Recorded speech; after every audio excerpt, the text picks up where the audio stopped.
Hello, everybody. This is Joshua Hatton with the One Nation. Boy, that whiskey smells good. Under Whisky.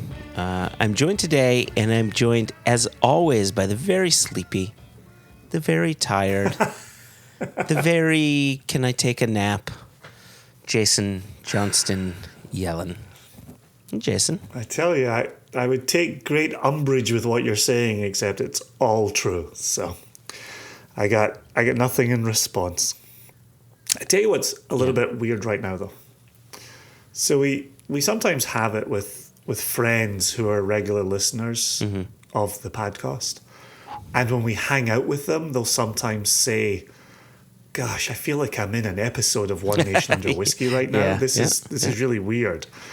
I have to say, I drove to and from Virginia Distillery Company today. And I listened to our interview with David Thompson. Oh, yeah. Of Spirit of Yorkshire, releasing Filey Bay. Tremendous. Absolutely loved the episode.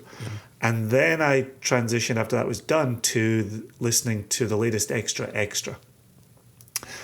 And as I sit here talking to you, I feel like I'm speaking to our podcast that in the car wasn't able to respond to me, but now it actually is able to respond to me.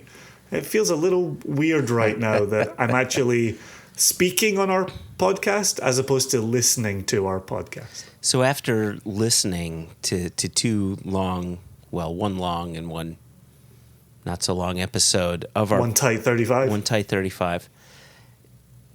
Is there things that you've been meaning to say? You can finally let it out? Like, what have you been holding on to?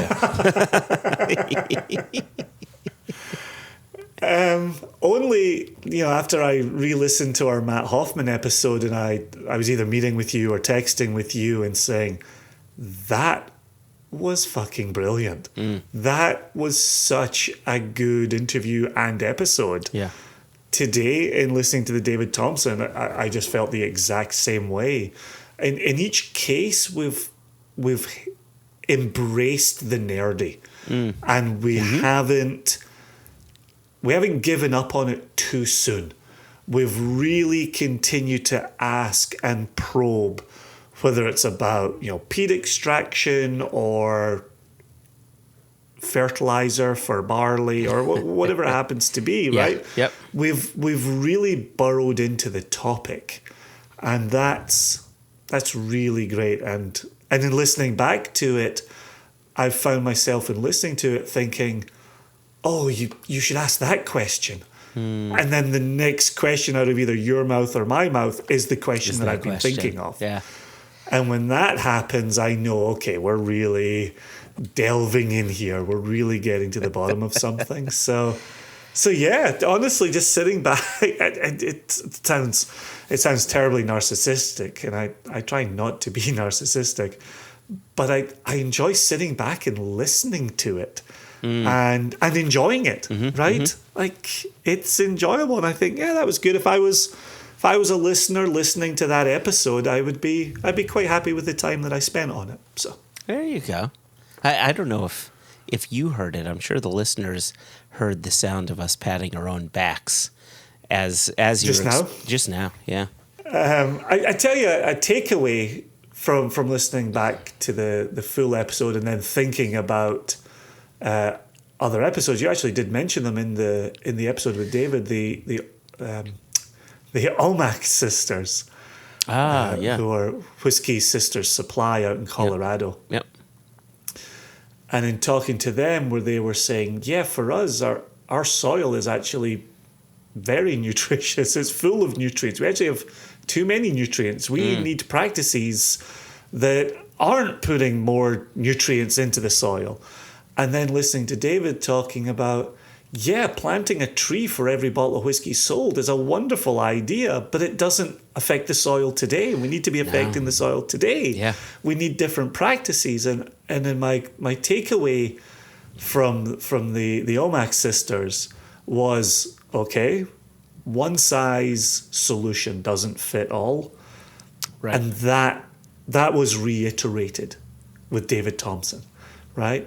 And so there's this idea that we can't just keep walking around with a rubber stamp and stamping that farm and stamping that farm and stamping that supplier and being like, okay, I've got 3 things on my checklist. Check. Yeah. Rubber stamp for you now. It needs to be, okay, what do you have here? What does it need? What does it take to secure the soil? The Washington Post just had a piece over here where the recommendations have now come down on the Colorado River. And as we were talking to the Omax sisters about water rights, it's now clear there is not enough water in the Colorado River to supply all the farms that it has traditionally supplied. And the question is, do you need to take water away from those in Colorado to get the water out to California, where there are farms that grow produce that put foods into supermarkets? Or if you're an established farmer in Colorado, do you have an ongoing right to the water that flows under your land, by your land, close to your land? Like, where are the rights in here? And while we're busy arguing water rights, the reality is there simply is not enough water. Yeah. So you can argue water rights. You can take this to a court of law. At the end of the day, there is not enough water for everybody who needs to use it. That's a frightening proposition, and something that we did mention in the interview with the Omax sisters. But where do you go from there? What do you do as a farmer? They were looking into, and again, David mentioned it in his interview as well, like not quite drought resistant, but grains that can thrive in drier conditions, right? Right, which is right. He talked about that, why the soil at the Wolds are so good for the barley that he grows is there isn't a ton of nutrients in there. It's not necessarily the best soil, but it's the best soil for barley. Right. Yeah. Right. Yeah, the higher nitrogen doesn't work. More nitrogen means less sugar. Less sugar means less ferment. Less ferment means less whiskey.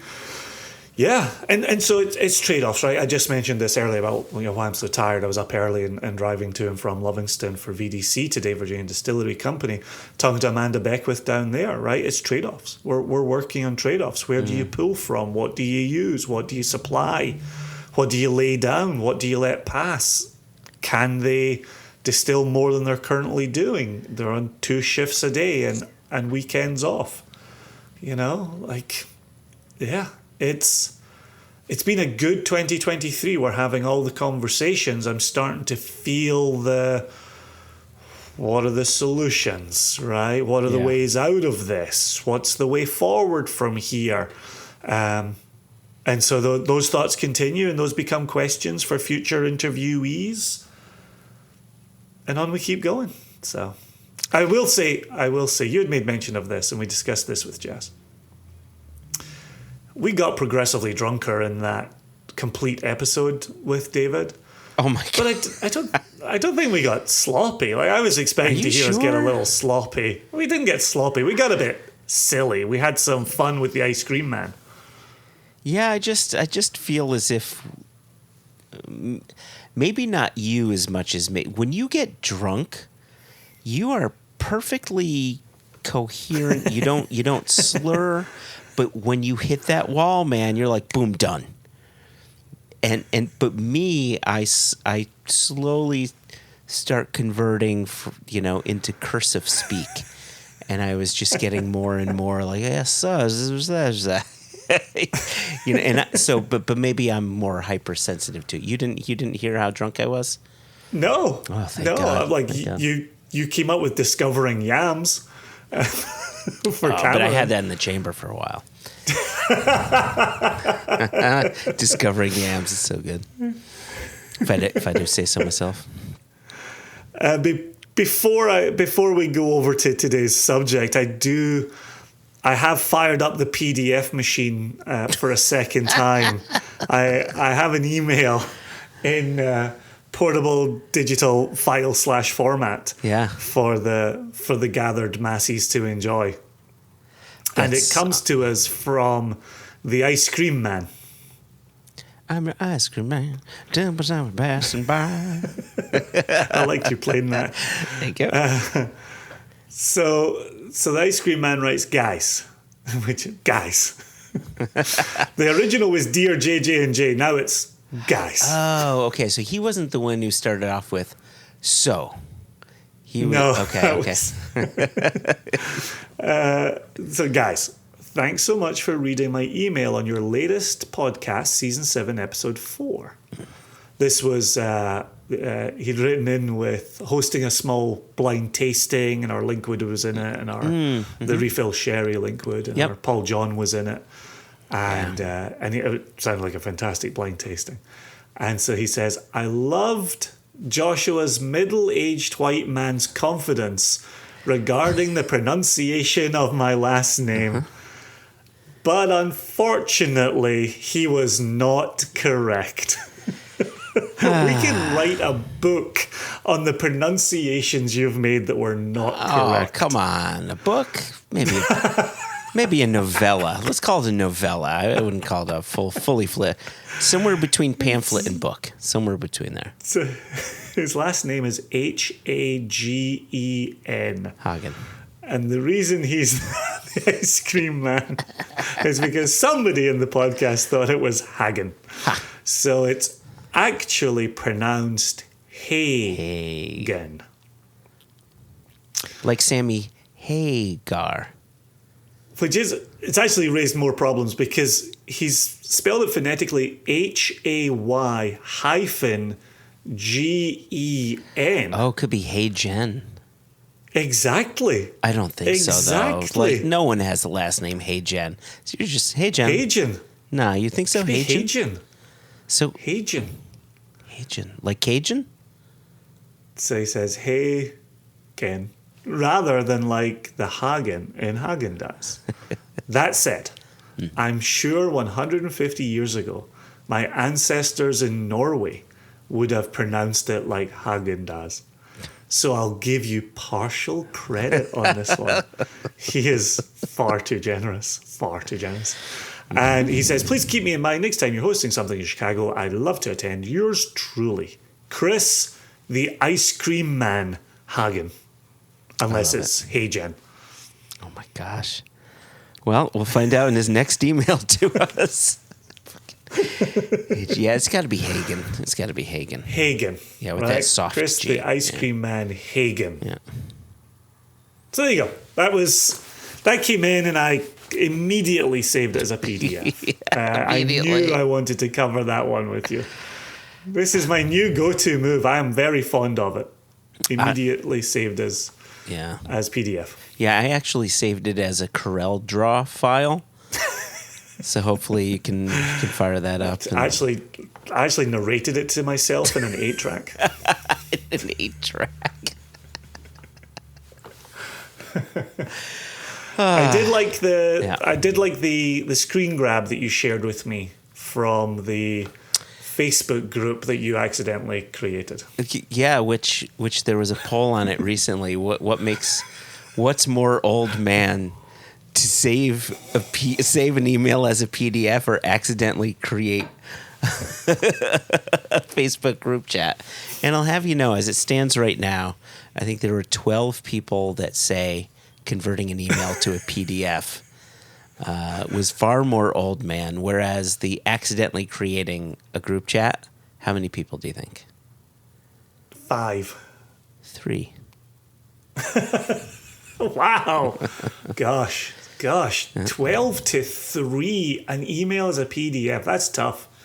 You're winning. Wow, that's... Hashtag winning. Am I though? Am I?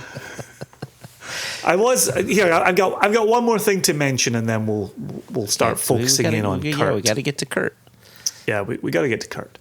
But in our last episode of Extra Extra, we mentioned that we weren't imbibing because we recorded that during Passover. What was actually the very last day of Passover? Very It was last the day day of before. Passover. It went Yeah. live Yeah, on yeah. the last day of Passover. Yeah. And so when sundown hit on Passover end, I was reaching for whiskey real fast. All right. I was not wasting a moment. Was there a countdown like on New Year's? 10, 9. Yeah. Yeah. I was waiting for that third star in the sky. I was like, come on, I've got the whiskey in my hands. I'm starting to twist the cork here. And so obviously I wanted to be a little bit special. Do you know what I was really craving? Oh, man. Give me a hint. Texture. It sounds like you were craving our Catoctin Creek 2-year-old. Oh, interesting. When I think of texture, man, that's the one that jumps out for like Yeah, the biggest texture. I'm not saying you're wrong. The one that jumped out to me in the moment, Yeah. absolutely looking for texture, Screwball. was our third woodcut, the Laughing Frog. Ah. Oh, man. And did you find the bottle? Oh yeah. Oh, I okay. poured it I multiple thought you were times. setting it up to say, and I couldn't find it, so therefore I Oh went heck with no! this other thing. Don't, gosh no! I drank the shit out of it. I hit it real hard. It was wonderful. And by hitting it, let's be clear here. By hitting it real hard, I had 3 small pours of it. That each one, delicious. Did you tap that glass? Oh, 3 times. Tap, tap, tap. Once, Is this twice. thing on? 3 times in my whiskey glass? And you know what I watched while I was enjoying my third woodcut series? Okay, hold on. Was it a documentary or a scripted show? Scripted. Is it a TV show or a movie? TV. Was it on Netflix? Yes. Is it fantasy? No. White Lotus? No, I have not seen White Lotus. I haven't either. Was it a comedy? Allegedly. It's certainly got a few funny bits, but I wouldn't sit down and advertise it to anybody as a comedy. Sophie's Choice. Did I get it right? You did not. Sophie's Choice was not a TV show. Oh, it was a show. I know which one you watched. Go on. This show Go on. tried so hard to be funny, and it was Come so on. not. It's the one with Rob Lowe. Let's hear it. Oh, yeah, I haven't watched that. Oh, fuck. What's the new Rob Lowe? This- Yeah, go ahead. Yeah. This was with Ali Wong. Oh, so Beef. I started watching it. We're 2 episodes in. I'm loving it so far. How did you possibly turn it off? That was unbelievable. Yeah, no, excellent, absolutely excellent show so far. No, it's just Haida was getting tired, and there's so few shows that Haida and I watch together that Yep. if she's into it, like I'll turn it off and I'll wait for her to not be sleepies. Yeah, there is no way Tamara would watch this. It's too high drama. It's too much anxiety in it for an end of day watch for her. Fucking excellent though, isn't it? So far, Unbelievable. Did you finish it? Yeah, oh heck yeah. Not on that same night, but I watched 4 episodes, 2 episodes, 4 episodes. Yeah. Okay. And when I sat down for the final 4, I was like, yep, I'm finishing this right now. Yep. Really well written, well shot, well acted, great story. Well directed. Yep, Yeah, all of it. everything about it. Yep. Phenomenal. Yeah, highly recommend it if you've got it on your Netflix, in your Netflix market. Beef, really, really worth your time. So there you go. So I enjoyed a laughing frog while I watched the first 4 episodes of Beef at the end of Passover. Haida and I were so excited for that new Rob Lowe sitcom where he's some like CEO and he's overworked and his wife died and he's got a kid and every joke was almost funny. but it never worked out. I don't think we laughed once, and each one we were like, that joke could have worked, but it didn't work. Yeah, it's really... That sounds horrible. It's really sad. Listen, you went from the high point of watch Beef, it's an excellent show, to don't watch this show. Let's switch gears. We went from whiskey to us patting ourselves on the back to reading emails to Beef to Rob Lowe. Let's bring it to an author, to Kurt Maitland, who's written a couple of cocktail books. He runs a fantastic... That might be the world's shortest Joshua Hatton incomplete list. Author. I'm not done. Kurt Maitland. I just said it. He wrote 2 cocktail books. I was about to talk about his whiskey club, Manhattan Whiskey Club. Whiskey Club runner. He spells it with the E, though. We may have to have a further conversation with him about this. And he's also a contributor to the Whiskey Reviewer blog, which I know you're familiar with as well. Absolutely. Absolutely. And I think more importantly, he's been a friend for years and a good drinking buddy. Yep. You know, he's further from you, but he's New York for me, and I've hung out a few times. He's always generous with his pours. He's as much a whiskey dork as anyone you and I know, and I love that he, you know, especially as it's getting warmer, right? It's his cocktail books I look toward when I want to discover something new, try a new cocktail out. I never make it as good as the book shows it, but hey, you know, I give the old college try. Well, and I like that in today's interview where he talks about putting together a cocktail book, but facing that dilemma of what cocktails do you present? Do you go back through the 3 ingredient standards? Do you expand them to 5? Do you talk to mixologists who are using ingredients that are only found on a single mountaintop in Nepal? Like how do you pitch a cocktail? And I thought, again, like you and I like talking to people about process. Yeah. And in talking to somebody who's authored a cocktail book about process, really, really caught my attention and really held my attention. It's also nice to then go on and talk about flavors with them and complementary components and, you know, and talk about another part of this industry that you and I are not deep into. You know, cocktails, we certainly enjoy the occasional one out and about.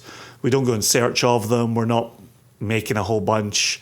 We're not inviting over people for cocktail parties. It's not 1976 around here. God, I wish it was. Cocktails, fondue, like fish bowls. Yeah, look at that. We just said it at the same time. Listen, let's save the remainder of our jokes until... You've got jokes?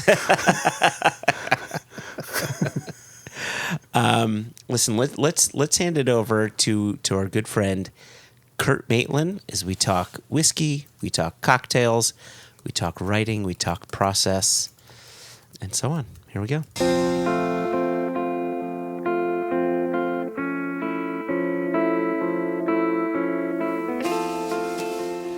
Kurt Maitland, thank you so much for joining us today. It's funny, when I was thinking about what this conversation would look like, to me and to Jason, you are a New York whiskey guy who runs a Manhattan Whiskey Club. We see you at all the shows. We hang out with you. We drink with you whenever we're in town. But those who may not be familiar with your name in whiskey circles, I think, may know your name through some of the books that you've written, some of your cocktail books. And so it's funny. It's kind of this weird juxtaposition, at least for me. Like, I am not a cocktail guy. I enjoy cocktails, but I'm not. But it's just so funny that I know you in such a different capacity. But then you've got books that are like, here's 1,100 cocktails that will rock your world. And so I figure, I wonder if the best way to start this conversation is just share a little bit about yourself for our listeners, where you started in in your drinking life? Like, you're also a lawyer who's just doing all of this stuff on the side. Or maybe it's not so much on the side, right? So yeah, let's hear it from you. Okay. Well, one, I'm a paralegal because I work with lawyers, which is useful because they like drinking. So they tend to want to buy my books and talk to me about what they should buy as gifts for friends, partners, and people in the business. But I started in college because I didn't like beer. That's probably the easiest answer I could give you. When I was in college, I made friends with this person. She was from Hong Kong. She liked Jameson. So, I started drinking that with her. I think part of me thinks it's like I had some kind of like gluten reaction, and I would just like feel like I was bloating like I was pregnant when I drank beer. And I was so uncomfortable. I'm like, I'm not drinking beer. I'll just drink something else. It ended up being Irish whiskey. I moved to DC. I make friends with the person who runs the Whiskey Reviewer, where I do the bulk of my writing. And he's from Kentucky. He grew up not too far from Woodford.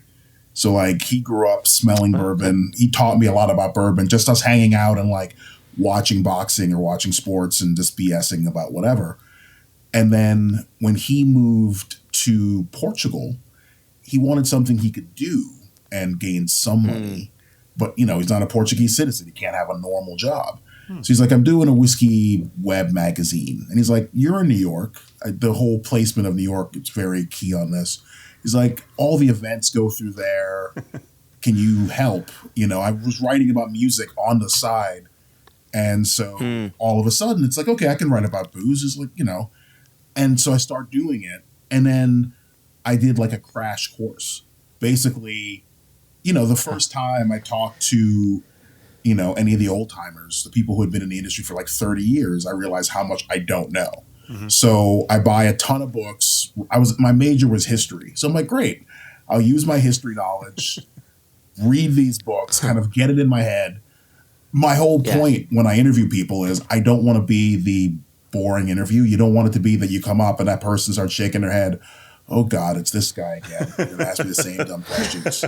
So my methodology has been do some research on what they've of prior interviews. So say, okay, fine. They've been interviewed in 4 other articles or 20 articles in the last 10 years. Go through that, see what hasn't been asked, see what I'd like to know, people who my readers would want to know. Ask those questions and try to get like an interesting response, just to keep them from being bored and keeping me from being bored. So that's the start of me in whiskey as far as writing about it. The drinking, well, you know how it is. Whiskey's its own reward. So I started enjoying it and getting invited to events and all that stuff. It kind of snowballed. And then you get to the books. And it's funny because you're right about, it is weird that I do live in some kind of parallel universe because I get all these emails about cocktail events. And I'm like, I'm a whiskey guy. I've written books on cocktails, but like, I'm still learning on that side. And on the book side, it's because I was at my day job and the publisher called me and they're like, hey, could you write a cocktail book? And I'm like, I write about whiskey. They're like, yeah, but we don't want a whiskey book. We want a cocktail book. Wow. And I'm like, yeah, no. I was like, okay. I was surprised they went to me. I'm like, well, why wouldn't you go to somebody who writes cocktail books or a bartender or something?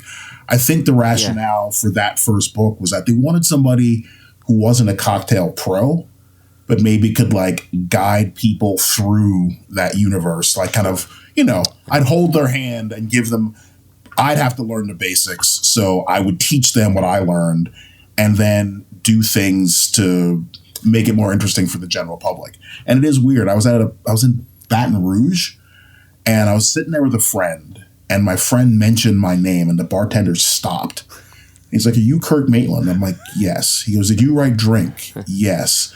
Oh, we love that book. I wish my owner was here. He'd love to meet you. And I'm like, in my head, I'm thinking, my friends and family bought my book, not like people I don't know, or I do something and like somebody sends me a message and I'm like, oh, I'm glad you enjoyed it. I didn't know you got it. Glad. I'm glad. Great. It is a weird thing. And I do have to kind of reconcile the two, So one of the things for us around here is Joshua and I in our conversations dip in and out of some cocktail talk. But our listeners like to write in and say, I'm getting into cocktails a little more, So I'm really curious, Kurt, the way you're describing coming to this world of, well, I'm going to learn and I'm going to share some things with a readership, aside from going out and buying drink, which we hope our listeners will do. What were some of the early things? Did you have some early aha moments or eureka moments as you started to do this research on cocktails? Well, certainly I found that, it's funny, coming from whiskey, it's like whiskey's my favorite alcohol, but it's not the go-to for cocktails. They're obviously very good and well-loved whiskey cocktails. Sure. But, vodka and gin and wine, it's just like rum. They're all easier to play with. That's a trick with like some of the easier whiskey cocktails are like 3 ingredients. Yeah. Or you do like the Japanese and you do a highball. Where it's like, oh, okay, it's just whiskey and soda. No big deal. Anybody can do it. And so, yeah, part of the working through it was, what do I like and what was my methodology? So like my biggest hang up with cocktails was the time it takes. Because you come home from work, you're tired, you want a drink. Yeah. Do I want to sit there and like look for ingredients and, squeeze a lemon? Do I have fresh lemon juice? Because, I've railed against the fact that like when I was a kid in college, you went to go to like a cocktail bar, unless you were in a fancy club or an expensive hotel, most cocktail bars were garbage. It's just like, there'd be somebody with premix or pulling out some old cocktail book and blowing the dust off it. And you see some kind of weird slurry kind of next to the register spinning.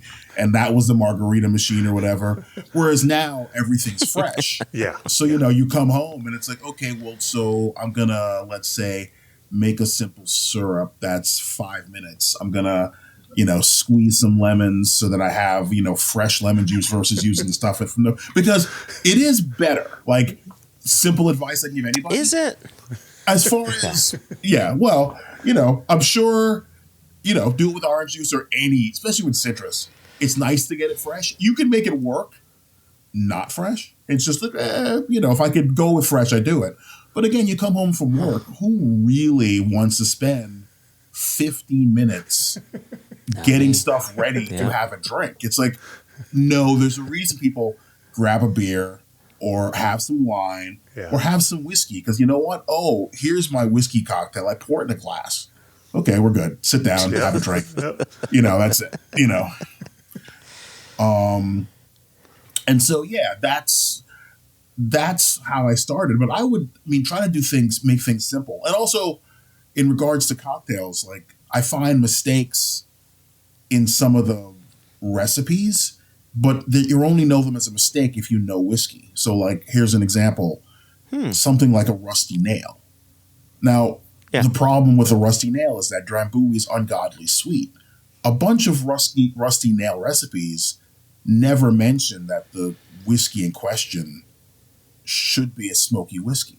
You need something to counteract, to balance the balance of Drambuie. The Drambuie's too sweet. So like if you took something like a Balvenie or, a Glenlivet, well, that's like kind of like, oh, you're having waffles. Let me pour honey on top of your syrup and then enjoy eating it.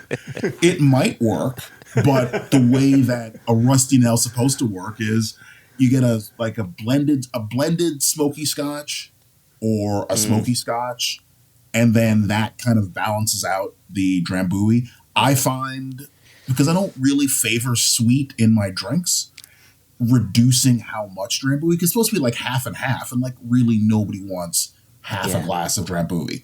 So one way I thought about it was, if I could put it in like one of those spray things and make it an aerosol, spray the inside of the glass with like 2 hits, put in your whiskey, do a floater, so spray a little bit more Drambuie, 3 spins, done. You have a little bit of Drambuie to soften the smoky whiskey, but not so much Drambuie that you want to vomit. So, because it's That's part quite of the a deal. departure, though, from like a 50-50. Yeah. Like, because that's how I've, like, my just using this example of a rusty nail, because it's so simple, stupid.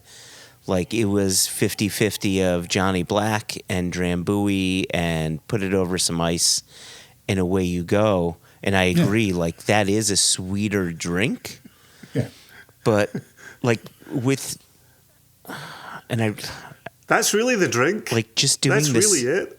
Yeah. Yeah. I mean, that's how I was taught to make it. Yeah. Well, and the thing is, it's like you're following the instructions. Now it's like I'm telling you about, ways you can change how it tastes. Like I look at it this way.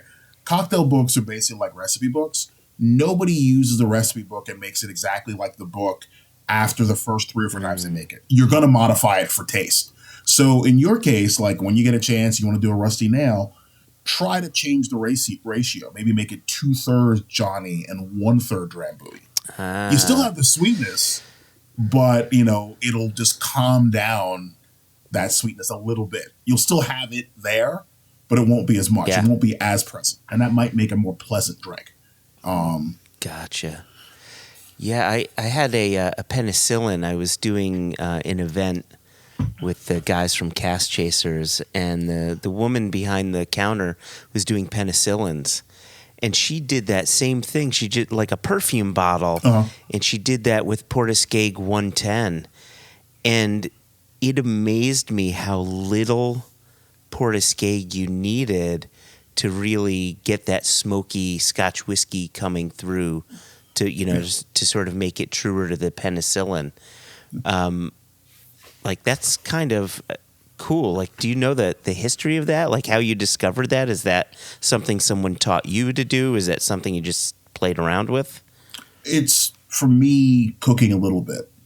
Like I said, It's weird. For me, it's like my thought was when my publisher came to me, I'm like, why would you want me? Why wouldn't you get somebody who's a pro? But I think they figured my juvenile experimentation would be fine because it would work for, the person starting. And like I had to game plan out the book so that it was interesting on 3 levels. So one level is that it has the basics to do like a basic bar. How do you deal with ice? So like, have you guys seen the movie, the original Conan with Arnold Schwarzenegger? Oh, yes, sir.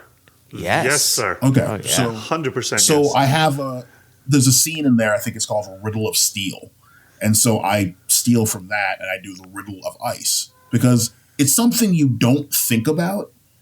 But if you use bad ice, you've ruined your cocktail, you've ruined your drink. And in general, what's in your fridge? It's like you have your ice next to the, last night's meal, next to the frozen vegetables, whatever else.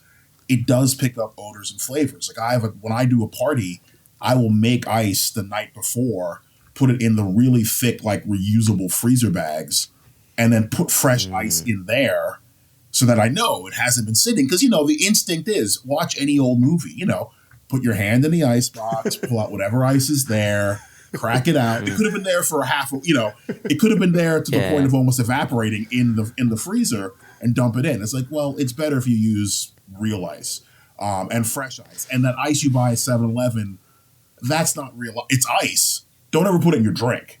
Put it in your cooler and put stuff in the cooler. Do not drink that ice. It's just a slushy and a nightmare. But yeah, so I went through, this was my methodology for the book. The first book. Basically, the publisher gave me a horde of books that they had already published. I think their idea was, we need someone to put a new face on what's in these books, but also add new material. So they gave me like 15 books, and I used what I call my paralegal superpowers. I got out of plastic flags, went through every book, flagged the cocktails I wanted to use. Now, there are different variations of the same cocktails in different books. So I'm going through and I built like an Excel spreadsheet and I paid for someone to put it in and I finished it. But it was basically, okay, this recipe's in this book. So it was like a grid and it says, name of cocktail, book it's found in, what page, what's the main ingredient. And so I had this Excel spreadsheet that like went through and I made some decisions like all the sexy named cocktails.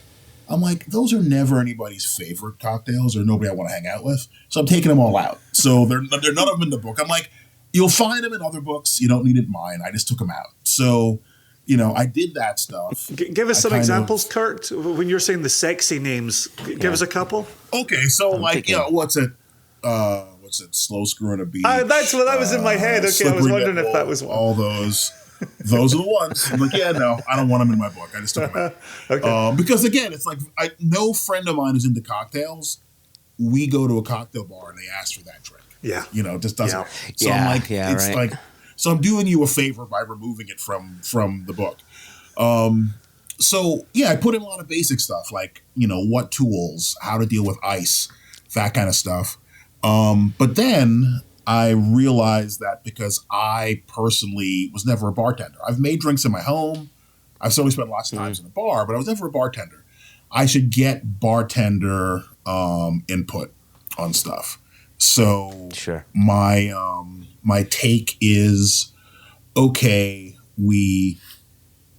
I interview a bunch of bartenders all over the world because their stuff is the same, like what they need to do is the same in general, but in each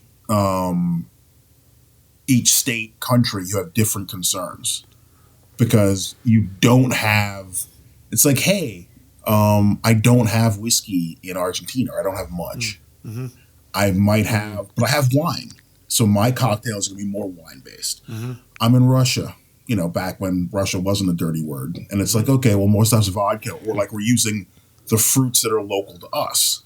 And that's what we're basing our cocktails on. That kind of stuff. Nice. Wow. But yeah, so I put that in there. So I'm thinking in my head of 3 levels of potential cocktail maker book buyer.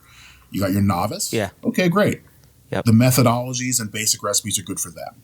For a person who's already been making cocktails, they don't need the methodologies as much, but the cocktail recipes will be useful. And then for the pros, the deal is you figure the interviews from people who are in the business and have bars, all of those people, that would be helpful. If you were thinking you wanted to get into that world, the same way I'm sure for you guys talk to people who were already bottling or who were distilling and that kind of stuff. Like you wanted their input, so I pulled that into the book. Yeah. And therefore it kind of made it useful on 3 levels. And so that's smart. It was, I was making up for my inadequacies. So, I just did it by pulling in help. I tag teamed some help to make it better. I love that though. Because you're writing for me, right? You're writing for so many people like you, like me. I think Jason may be a little more. Jason, are you a little more pro on your cocktails, or do you just have a small rake of go-tos? There you go, sir. You have identified me this day. Yes, I have like 3 I circle amongst, maybe 4 or 5 that I circle among. Yeah. But I love what you said earlier, Kurt, which I am absolutely guilty of, which is when I hear the word cocktail, I immediately think whiskey cocktail. Mm-hmm. And then I try to think, gosh, how would you write a book of hundreds of whiskey cocktails? Well, you don't, right? Like you just rightly said, like it's not about whiskey, it's about these other spirits. And to think, I have no rum cocktail that I do, just none at all. And I certainly have no vodka cocktail because I never have any vodka in the house. I'm always thinking about whiskey cocktails or my mezcal cocktail, my one and only mezcal cocktail. Well, the trick is you can substitute mezcal and you can take whiskey out and use mezcal and rum in certain cocktails. I mean, I end up with having all the ingredients here because people expected me to. Like, there was a point in time I'm realizing, I'm like, oh yeah, I need like cocktail glasses because people are going to expect me to be able to make a cocktail and make something in my house. So great, I have some. I got some vintage ones in Pennsylvania. I keep vodka in the house, but I never drink vodka. Like, I mean, I drink it if I'm making a cocktail that requires vodka, but like it doesn't really. It just sits there. It's just it's lonely surrounded by whiskey.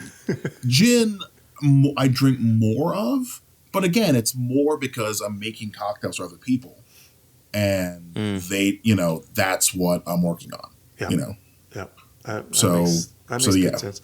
Is there something just as we're kind of going around the categories here? Is there a category that makes a killer cocktail that nobody's talking about? Well, I mean, I would say like Armagnac. It depends how much you want to spend, but Armagnac and Cognac. It's like, because people are afraid of dark liquor. I tell everybody it's because I know what happened. People did something bad when they were young. They broke into their parents' liquor cabinet. They found that SoCo bottle. It's funny. Like I go, no adult makes a habit of drinking SoCo. I go, because what happened was like when they were 14, their parents weren't home. They found that bottle sitting there and they drank it and it was sweet. And then they were like, in a fetal position for like 3 days and they couldn't hold it down. The smell would get them going. I go, well, that's affected the entire whiskey category because people are like, oh, I avoid brown liquor. And I tell people, it's like, it's not the liquor's fault. I can't even really blame SoCo. It's your fault because you were too young drinking it and didn't know how to drink it properly. But there's stuff like Armagnac and Cognac. It's like you get a lot of bang for your buck out of those. They're a bit softer than whiskey as far as making a cocktail. They're already, they're sweeter. Yep. So, because for a lot of people, like, they expect their cocktails for the most part to have a bit of sweetness. So going to them or old rum, because old rum is so much cheaper than old whiskey. And if you put old whiskey in a cocktail, people tend to want to shoot you in the face. So I'm like, old rum. No whiskey person cares if you take an old rum and dump it in a cocktail. Yeah. You take a 30-year-old scotch, they want to like stab you and run away with the bottle. So, those I think are ingredients you can work. It's like if you want to go to dark spirits and you don't want to live in the world of, gin and vodka, I would say work with rum, tequila. I mean, the thing is with tequila can be tricky just because it has these interesting flavor spikes, which makes it like really good for certain cocktails. But you have to be careful of how you use it. Kind of like the Drambuie thing where nothing's wrong with Drambuie as an ingredient. Yeah. It's just that it's so sweet. You have to be careful how you use it. That makes sense. Like I said, I'm interested to see what happens when you try the Drambuie. You try the Rusty Nail, but you just change the ratio. Because I offered that challenge to lots of the bartenders I talked to when I was working on the first book. I'm like, take an old cocktail and make it better. Yeah. So like you can't, the ingredients, the base ingredients have to remain the same, but you can definitely mess with the ratios. And I think I remember specifically for that one, they cut back on how much Drambuie. They like that was the problem. You get like, take a really smoky whiskey and then give it a little bit of Drambuie. And the same thing, like, Jason, how you were saying how that little bit of, or was it Jason or was it Joshua? But one of you guys had a cocktail. There's a little bit of a smoky whiskey in it. And you can still taste it. Oh, that was me with the penicillin. Exactly. Yeah. It's you don't need much. The Kilchoman. Smoky whiskey. Portscape. Yeah. Yeah, no. It's like there's a smoky whiskey. It has so much presence and power. Like if you if you took a dropper and put 5 drops like into your leather couch, if you had one, and you came in, you would smell it right away through everything else in the house, through dust, people in the house, animals. You would still smell like something. Did somebody spill something? What is it? Somebody spilled my, knocked over my Kilchoman or poured Ardbeg into my couch, but you'd smell it right away because it cuts through everything. I was about to ask if leather couch is a cocktail I've never heard of. Like, just put 4 or 5 drops in your leather couch. Oh, shit, I've never made a leather couch. I'd be afraid of a cocktail called Leather Couch. I'm just thinking of what's in it, you know. Well, it's 2 parts amaretto. It's 1 part cream de mint, and I don't know, Cigar ash. Any cigar ash in it? cigar ash. Yeah, You know, we've you just think made of a leather old couch, gentlemen. 70s leather couch. You know, your grandfather would sit there and he'd have a cigar and puff away. And it was like that kind of smell, you know, which wouldn't be the worst thing in the world if done Sounds correctly. delicious. You know, Little bit of salted caramel simple syrup to replicate the Werther's original in his pockets. we'll see. Yeah, well, that's one. If you were doing something like that, you want the smoky scotch because you want some to cut through that sweetness. You know, you wouldn't want to do like a rum cocktail and like, yeah, let me just take some salted caramel, put on top of that. Okay, you know. If you go into a diabetic coma, don't blame me. You know. 2 ounces Drambuie. Yeah, so just for global listeners, when you say SoCo a second ago, and I'm the representative international here, we're talking Southern Comfort. Am I correct?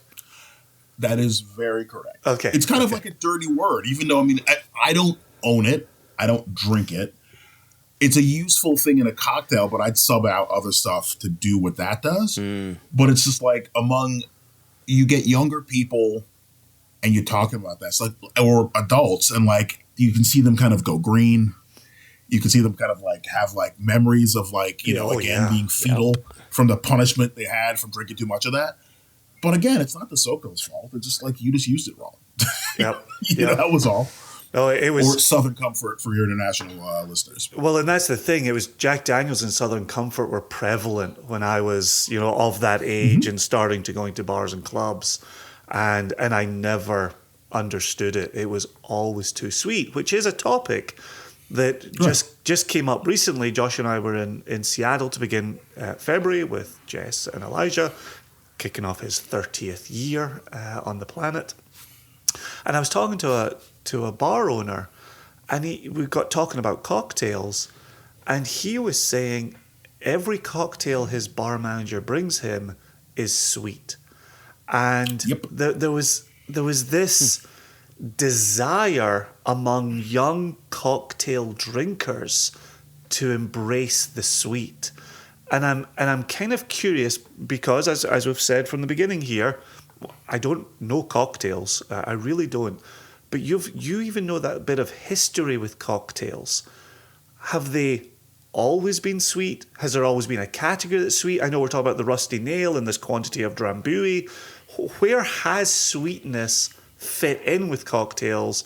And are we seeing a prevalence because younger people don't know how to drink? And every older generation has said that. Well, I think it's a combo of things. But with the origin of cocktails, I mean, keep in mind, a lot of your, like the big boom in cocktails, I'd like to think was really Prohibition, where it kind of came to the public. And the trick is that you were using other flavors to mask the fact that people were drinking vodka. So, you know, because we know, there's a reason somebody gets mad if I take a good 30-year-old scotch or a really good, like, you know, a 15 or 20-year-old bourbon and use to make a cocktail. It can make a good cocktail, but like its flavor set out on its own, and you're kind of diminishing what it's bringing to the table by adding other stuff to it. Whereas for the old cocktails, I mean, you had stuff that was barely alcohol, wasn't alcohol at all. Mm-hmm. You're trying to flavor it so that people could tolerate drinking it. Because, you know, it's funny coming from scotch and then going to people who drink just like they drink beer and drink wine. They find the flavor of alcohol to be hard to get down. Yeah. So, you know, they talk about like, you know, putting sugar with your medicine to make it go down. That's the same thing. It's literally, hey, if we make this drink sweet, you're not tasting the alcohol and therefore you'll drink it. And so for a lot of bartenders, especially if you're a bartender and you're doing happy hours and that, you know, you'll want to go the sweeter route for your generic customer. Because if you give them something like even a penicillin, which I think is an amazing cocktail, for some people it's too smoky. That little bit of smoke in that is too much for like your 70% of the population. There's some people who love smoky whiskey and they'll go right to it. But like for your average person, you kind of want to start them off with something a bit lighter. I always tell people like that's kind of why I will occasionally, if I'm going for whiskey cocktails, I'll go for the highball because of course it's fairly straightforward and I'm diminishing the amount of alcohol, softening some of its more harsher aspects because it's not harsh to us. We've all been drinking cask strength whiskey for years. So we're like, yeah, it's fine. What are you talking about? Absolutely. But for your average person who's been drinking beer and wine to shift up to even like, your standard, 80 proof, it's hot to them. I'm like, what are you talking about? That's nothing. I won't even, water. I mean, I only buy 80 proof if it's like a vintage bottle and I can't get something higher. Yep. There are literally famous whiskey companies where generally I won't buy their stuff, not because they don't make good things. I go on auctions looking for their cask strength releases from the distillery before I buy what's sitting on the shelf at 80. But that's us. That's the problem I run into with cocktails is they go down far too easily. And I'm drinking a quantity of alcohol that I would never drink straight. Like I'll make a rye cocktail with 2 ounces of rye in it. I would never of an evening sit down and pour 2 ounces of rye. Like that's a gigantic pour. And so it's hitting my system real fast. And then I've got the thirst for it, right? Oh, I'll have a second one of those. That was delicious. And then I get a little wobbly in the knees. Well, I think the thing with cocktails and the sweetness, it kind of gets your guard down. Yes. It's like, I'm drinking juice. It's like it's dessert. Nobody has too much dessert, but you can have too many cocktails. You know what I mean? And the problem with, like I tell people when I first started drinking whiskey, and they're like, why do you drink whiskey? I go, whiskey's an honest drink. And the deal is for whiskey is that when you need to stop. If you're not doing shots and you're sitting there drinking whiskey, you're like, oh, my belly's getting a little bit warm. I'm feeling a little flushed. I'm like, you know what? Hey, maybe get some food, get some water, get something. Let's, slow down. With cocktails, by the time you realize you've had too many, you should have stopped 2 cocktails ago. It's too late. 100%. Yeah, because it's like whatever you just put down your throat, it's like, it's still working. It's still going, You're looking at a hangover or something because it's like, when you notice it, it's like you've already been infected. And, you just suck it up. And you get this double whammy, right? If you're going out for cocktails at a bar, there's peanuts or some sort of a salty mix that's often, given. So you're like, all right, got to get rid of this saltiness and need something to quench my throat. Let me get another cocktail. And the cycle continues. Yeah, and you have to kind of pace yourself. I find myself like, okay, I think with any time I go drinking, it's like, okay, water, your cocktail, and you have your sip, keep drinking the water, and keep getting water. Like you almost should be doing a glass of water with every drink. Yeah. And it seems Thank silly. you so much, Kurt. Yeah. Jason is on me. I drink water. I drink water with every drink. And Jason, he is on me about this. He goes full on Scott. So, like, what are you doing to the whiskey in your belly? It's not affecting the taste of the whiskey. And the whiskey's still in my belly. I'm just trying to make sure I don't like fall down when I stand up. I'm sure we've all done this. You've been sitting down drinking, and then you stand up, and like, why do I feel wobbly? Why do I have to hold up? Because you've been drinking that whiskey, and it's all by itself in your stomach. Occasionally needs a partner, perhaps water, just to calm it down a little bit, so you're mobile, and you have to be taken care of. I'm less likely to give Joshua a hard time for rehydrating while drinking. The time Joshua gets put over the coals is when he starts substituting pints for water or whiskey for water, or he walks into a dive bar and everyone orders booze and Joshua orders a water. Like those are the moments we give Joshua a hard time. Just to be clear. Josh, okay, so the deal is this. Okay, I'm gonna give you some advice. When you go into a dive bar, get a double of Wild Turkey 101. There you go. Have a sip and drink water and nurse that. Like, listen, what do you want? I got 101. It's every bar will have that. every dive bar should have it. If it's not, it's a punk ass dive bar. Because really, it's like, and listen, I want the 101. So I get that, and then like you can nurse water. People shouldn't complain if I'm drinking that whiskey and I'm having water. Kurt Maitland is speaking truth to power this day. I like this. That's it. Jason, you won't complain, Jason, if I do that? Well, yeah, absolutely, but a less. Kurt like, gets the complaining's not going to stop. I'll just complain less. Let's be honest. But to be fair, I have it. When I've got Scottish friends I'm out drinking with, and they're turning down water. They're like, no, just take the water away. And I, in my time living in America, have gotten much better at hydrating while drinking, but not substituting. That's a dangerous game. Well, I'm trying to avoid the hang. Dangerous. It is dangerous. Exactly. I mean, not the substituting. It's dangerous not to drink a decent amount of water because obviously, yes, exactly. Yeah. Especially at our age, Kurt. I mean, come on. Well, okay. I mean, we won't get into specific ages, but we all know. I'm sure we've gotten into this point where, like, okay, when we were young, yes, if you hurt yourself, you knew why you hurt. So, like, oh, my ankle hurts because I was playing football or basketball with my friends and I twisted my ankle. Now I wake up and I'm in random pains. No, I'm like, I was sleeping. I did nothing. Why does my knee hurt? I just was laying here. I didn't go for a walk. It's like, it's just like this weird thing of, it's like Jack in the Box pain. You just wake up and something's wrong, but you don't know what, Oh, my neck hurts because I slept. Yeah. Oh, I'm sorry. I crossed the street. I shouldn't do that of existence. I shouldn't do that anymore. It's just weird. Or I'm not drinking enough that I know. If I drank more, I wouldn't notice. See, that's the secret, right? That's the secret. One more follow-up question just from the line of questioning that we've had here, and then I'll give Joshua the floor again. But you've mentioned this a couple of times, and it was one question that I had for you, which is people will look at you sideways if you put a 30-year-old Scotch into a cocktail. People kick you out of an establishment for doing such a thing.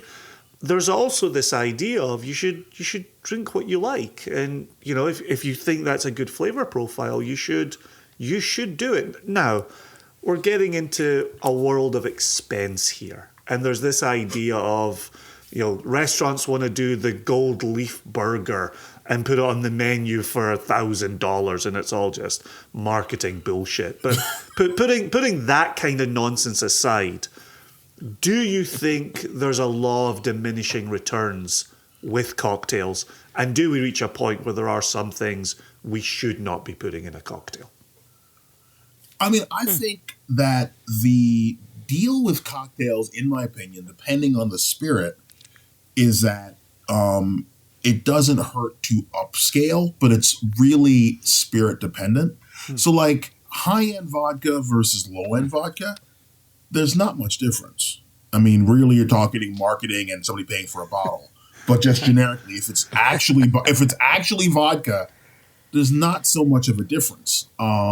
So I wouldn't, if I was making a vodka cocktail for people, you're fine with, the standard stuff. I mean, if you really wanted to go low, you could get the stuff in plastic and get like Cossack, which, whoever your local alcoholic will know what it is because they can get it by the 175 bottle of it. But serious with whiskey, there's a qualitative difference if you upgrade like the base bourbon or base rye you're using.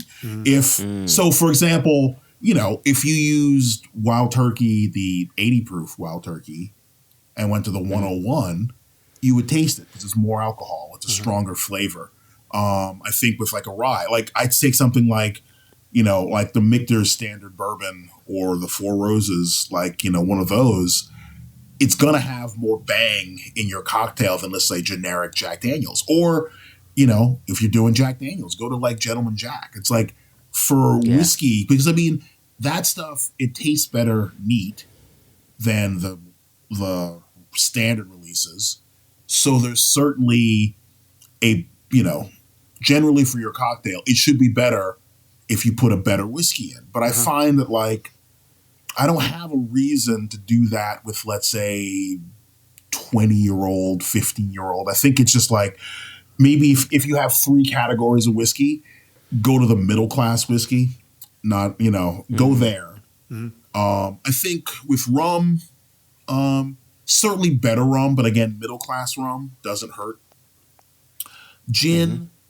Gin is the one where I might pay more for a boutique or a small batch gin because, if they're using a lot of botanicals or whatever else, it's like, okay, there's interesting flavors I'm getting here that I wouldn't get from just generic Gordon's, But that said, it's like I was in London in November and Dr. Nick and Isabel Graham Ewell took me to Duke's and their amazing bartender, like Isabel brought vintage cocktail ingredients.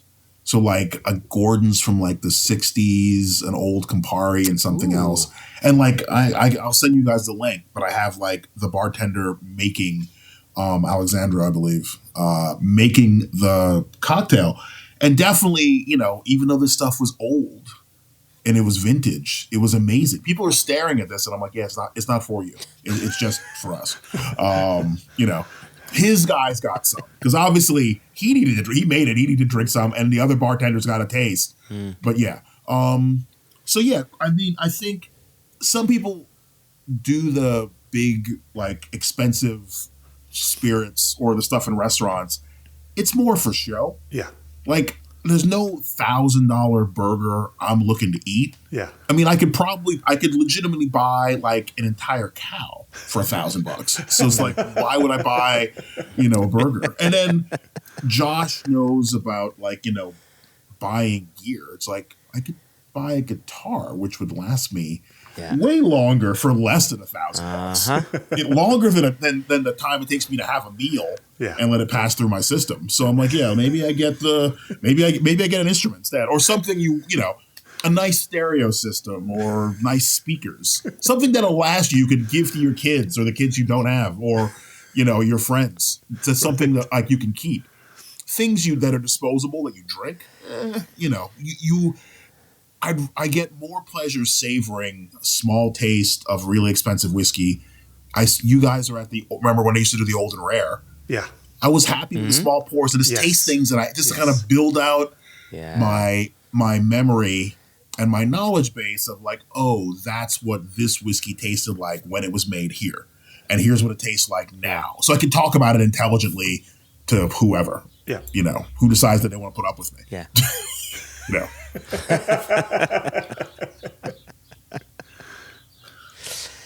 So I wanted to shift gears from cocktails if we could for a little bit. And your mention of the old and rare reminded me of this. Like, and I mentioned this from the outset, like to us, you're Kurt the whiskey guy. That's how we really know you. And so like for us, for me, well, I think this could be said for so many people, right?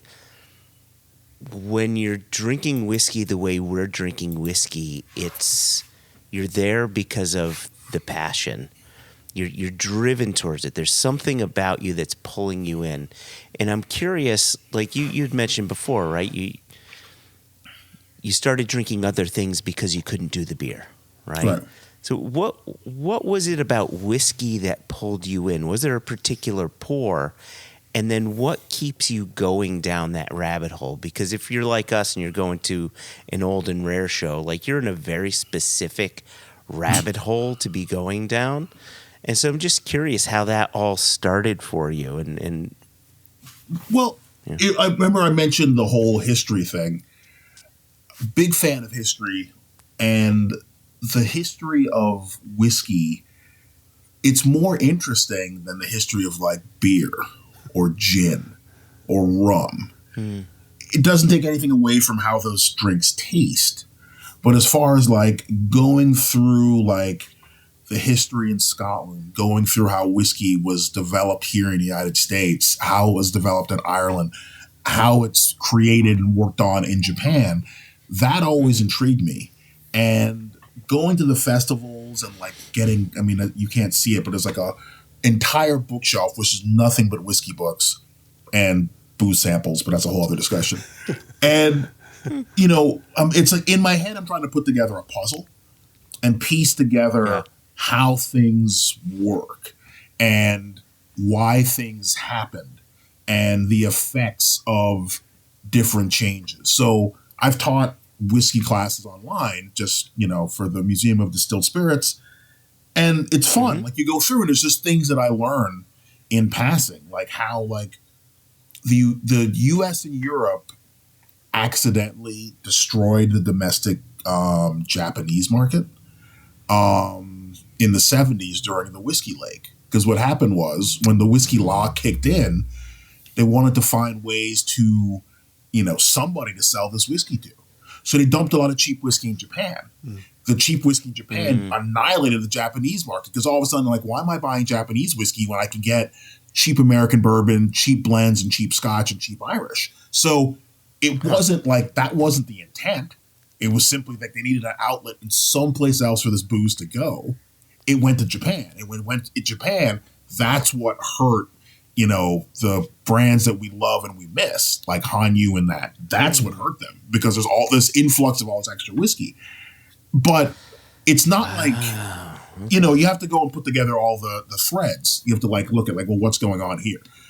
You know, you have the one that's more obvious is like, okay, Ireland and how Ireland was actually, you know, dominant with whiskey prior to Scotch, but they got hurt by Prohibition here and the two world wars. But Prohibition was the worst because the Irish didn't have a good way to get around Prohibition, whereas the Brits did.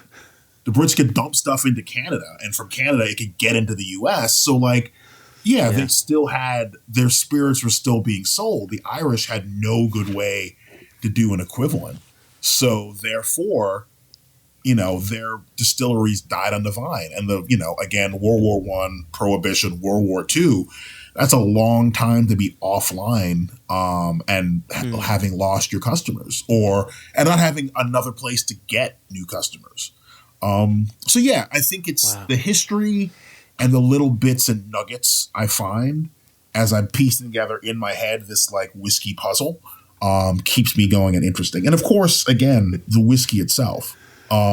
Because you find whiskeys you love and then you want to get more of it. And then like you're on the auction, like people ask me about like whiskey auctions and I'm like, I could talk to you about it, but the problem is it's kind of like giving your friend a clean needle. Because you know that like, you know, it's like, you know, if I'm your friend, do I put you on this road where you're spending all this money? You know, I'm your friend. It's like, you know, your wife might now hate me. Your spouse, your significant other might hate me because, you know, why am I sending, you know, Tam at whiskey, you know, Scotch whiskey auctions, you know, $1,000 a month to pay for the damn bottles I won? It's not his fault. It's just what it is, you know, or whiskey.auction other places. It's simply like, there are things you want to taste and it'll help you piece together the puzzle. And so I go on auctions to do that. I would go to Old and Rare, hang out with Sikander if he lets me, again, if he puts up with me, or my collector friends.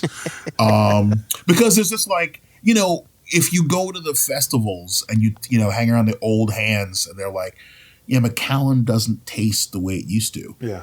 And I remember talking to somebody at a show and I'm like, in all honesty, none of those whiskeys do, but they shouldn't. And like you think about it, every single aspect of whiskey making has changed between the 50s to now. It's like you go from, you know, quality of wood, how you're heating up, you know, whatever, where you're getting your grains from. Everybody's getting the grains from the same place or same places because they can't make enough domestically or regionally to fulfill their need. Well, that's different than it was in the 40s. You know, it's like sherry casks were cheap back then. They're not cheap now. You know, back then you might beat the hell out of whatever barrel you use and keep it for as long as possible. Now, depending on what company, what brand, they're better about managing the usage. And that's for good or for ill. Yeah, sure. But like, you know, if you change the grain source, how you cook it, how long you age it, because, we know that like nobody was really aging stuff. Like that was a joke. I remember first trip to Isla having Chivas, but from the 50s. And I'm like, wow, this is amazing. I'm like, if it tastes like this, I would buy it on a regular basis. But then I realized what happened was there was no aged single malt market in the 50s.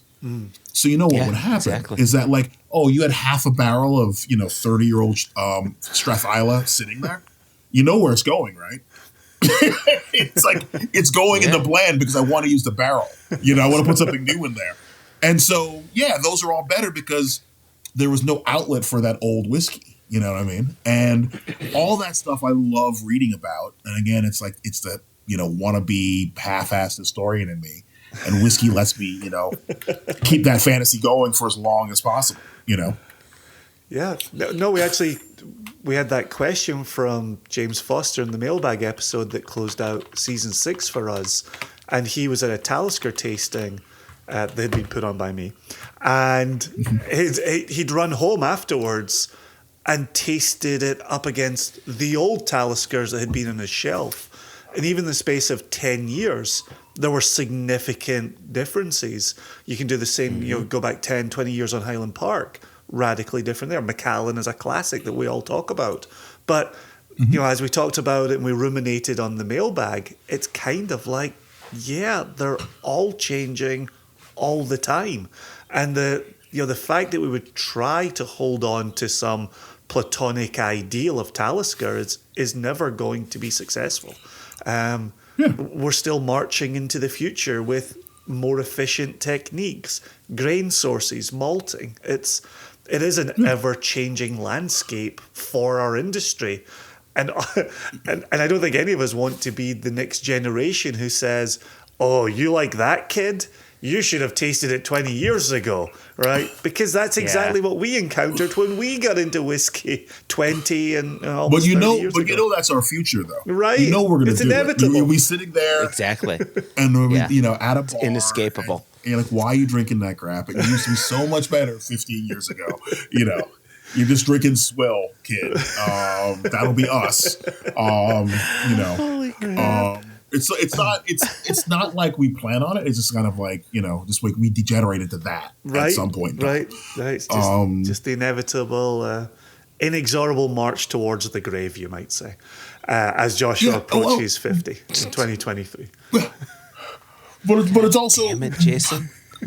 It's all right. I'm already there, so I don't mind. Wow. I've already crossed the Rubicon, so don't worry about it. Wow. But the thing is, also, when you think about these old whiskeys, and what you're tasting, it's kind of like what you're used to. It doesn't mean the new version's bad. I mean, I do have... Yeah. It's different. There's certain whiskeys I've locked on into that I love. But I love, like, a certain window of that whiskey. But then the thing is, it's like there are always other whiskeys you can discover. If you're actively interested in whiskey and you know the flavor profiles you like, there are other whiskeys that would give you that or something similar and new discoveries, whatever, and you should get into those. Yeah. So, like, if it is, you're like, oh, well, I don't like what Macallan is right now. There are other heavily sherried whiskeys. There are other options you could drink if you like a heavily sherried whiskey.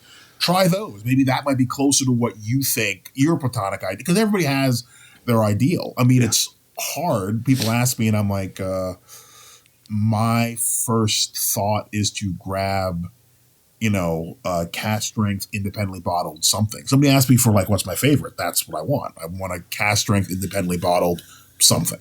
Yep. That's just where I go, because I've been, it's kind of like, I look at it like, when you were a little kid, a kiss from a girl was a big deal. You get older, it's like, I might want the bonus plan. I want something else. So invariably, like, I need something that, like, I've been drinking for years at this point, so I need something that's a bit, whether it's like, the whole issue of proof and like, the level of alcohol, because alcohol is flavor. The more water you're adding, you're kind of taking out some of what the cask is giving you. Mm-hmm. So maybe I want it close to cask strength. I mean, I don't want it to melt my face. I don't want to reenact the end scene from Raiders of the Lost Ark. But, you know, I have a fairly high tolerance. So certainly, you know, I can do it under the right circumstances is my take. You know? Kurt, as if we weren't already enjoying this conversation, you've thrown in additional original Conan references and original Indiana Jones references. You are our people, Kurt. This is splendid. Yeah, well, because I'm within your cohort is what it really is. You know, we all grew up in the same crap. Men of a certain age. So I've maybe one more question, then maybe we can start wrapping up and getting us out of here. But it's along this lines of, and I love this thread of history you've weaved through today's conversation, but it's interesting as we've learned about the launch of new Scotch distilleries. There's something so potentially exciting there that the Loch Lee is our first Loch Lee, the Ardnamurchan, the Raasay, the Holyrood, right? These are all our firsts from these distilleries. And I'm kind of curious on your perspective on a Port Ellen coming back online, right? We've got Brora back online, and I know you had a visit there with Jess not too long ago, and then we've got Rosebank coming back online. Given what you've witnessed and given how you think about whiskey, what do you think life will look like for these old distilleries coming back online compared to these newly opened distilleries? Well, what's interesting to me is that, like, a lot of these distilleries, you know, it's like they were components and blends. They were things that people, you know, like they weren't well loved. I mean, they were loved, but they weren't like the highest profile, or else they wouldn't have died. You know, they would have stayed open, whatever else. And so, you know, they got attention much later. People realized how good they were when left alone, not put into a blend, you know, given time to age. Because, you know, I find for especially for Scotch, but for most whiskeys, there's like a certain window, but it's specific to the brand. So, like, you know, if you don't like young Glen Grant and you're not Italian drinking on a beach, you know, as a spritzer, you know, try, because my first encounter with it was young, and I'm like, what's the big deal? I had it much older. I had it when it was like 25, and I'm like, oh, I get it. Now I get it. But it's like, it's because that brand, it's just a certain part of that maturation process. You're not getting the full benefit at 10. You're getting it at 18. You're getting it at 20. You're getting it at 30. Like, it's a whiskey you want to have older, whereas there's certain whiskeys, like, you know, especially with peated whiskeys, Coela at 8 is great. You know, just like, it's fine. It's what it is. So with the new ones, I mean, what I hope people do is evaluate these new whiskeys on their merits, especially the ones that are kind of taking over for old existing namesakes. So that's Brora, and, you know, that would be Rosebank. Because the same way we said with, like, you know, Macallan never shut down, but Macallan can't make what Macallan used to be. They couldn't do it if they tried. Yeah. I mean, we had the same thing. 2015 Face Shield, person I was hanging out with, he brought an old Lefroy 10, one of those ones that are like sherry colored because that's the cask they used, and like he took it with us to Lefroy, and he poured a little bit for everybody who was on the line, and the older guys who were around were like, yeah, we can't make this anymore. Like, you know, just like, this whiskey you've given me, it's made in this distillery. We cannot make this anymore. So I just want people to be fair. Like, I love that these brands are coming back. I've always loved Brora. Like, anything that gives me more Broras Clynelish in the world, especially knowing that, like, the brands are going to do what they can to kind of, like, flavor match, get it close to, or at least, you know, reasonable approximation. The only problem, of course, is that, like, you know, these distilleries just opened. Yeah. I'm not, you know, I'm getting an 18-year-old Brora. Will I be pushing 70 when that comes out? You know what I mean? It's like, because the thing is, for Brora, you know, you weren't drinking it at 10. It was going in blends. So I'm curious to know, one, what are the first releases? Rosebank I could see being a bit easier because, again, it's like, you know, it's floral. Maybe you can do a 10, like think like more like Glenmoe for that. But Sure. I guess, to go back, what I like is I like everybody to kind of give all these distilleries, the new ones that are starting from scratch or the old ones starting up again, give them kind of time to kind of catch, get their sea legs going. I fully expect that the brands, because they're run by people who are smart and the people who are distilling for them, whatever, they know what they're trying to hit. But you're going to get some old geezer, and we could be that old geezer, depending on when this stuff comes out. It could be us. This isn't as good. This isn't as good as the Brora that Colin Dunn poured for me at the whiskey show in 2018. It might not be, but it's his own thing, and it should be kind of evaluated as such. Because I think I give people side eye when they tell me they only drink one whiskey, whether it's bourbon. It bugs me for bourbon. It bugs me in the States. It bugs me for, I know people in the States who won't drink Scotch and they won't drink Irish. They almost feel like it's a betrayal. Like they focus on bourbon, but I'm like, how are you going to know about if you're going to compare and you feel that you love bourbon, how are you going to know unless you taste the other stuff? At least you can, in your head, again, have that kind of that flavor dictionary that you can kind of say, oh, well, what's this and how is this?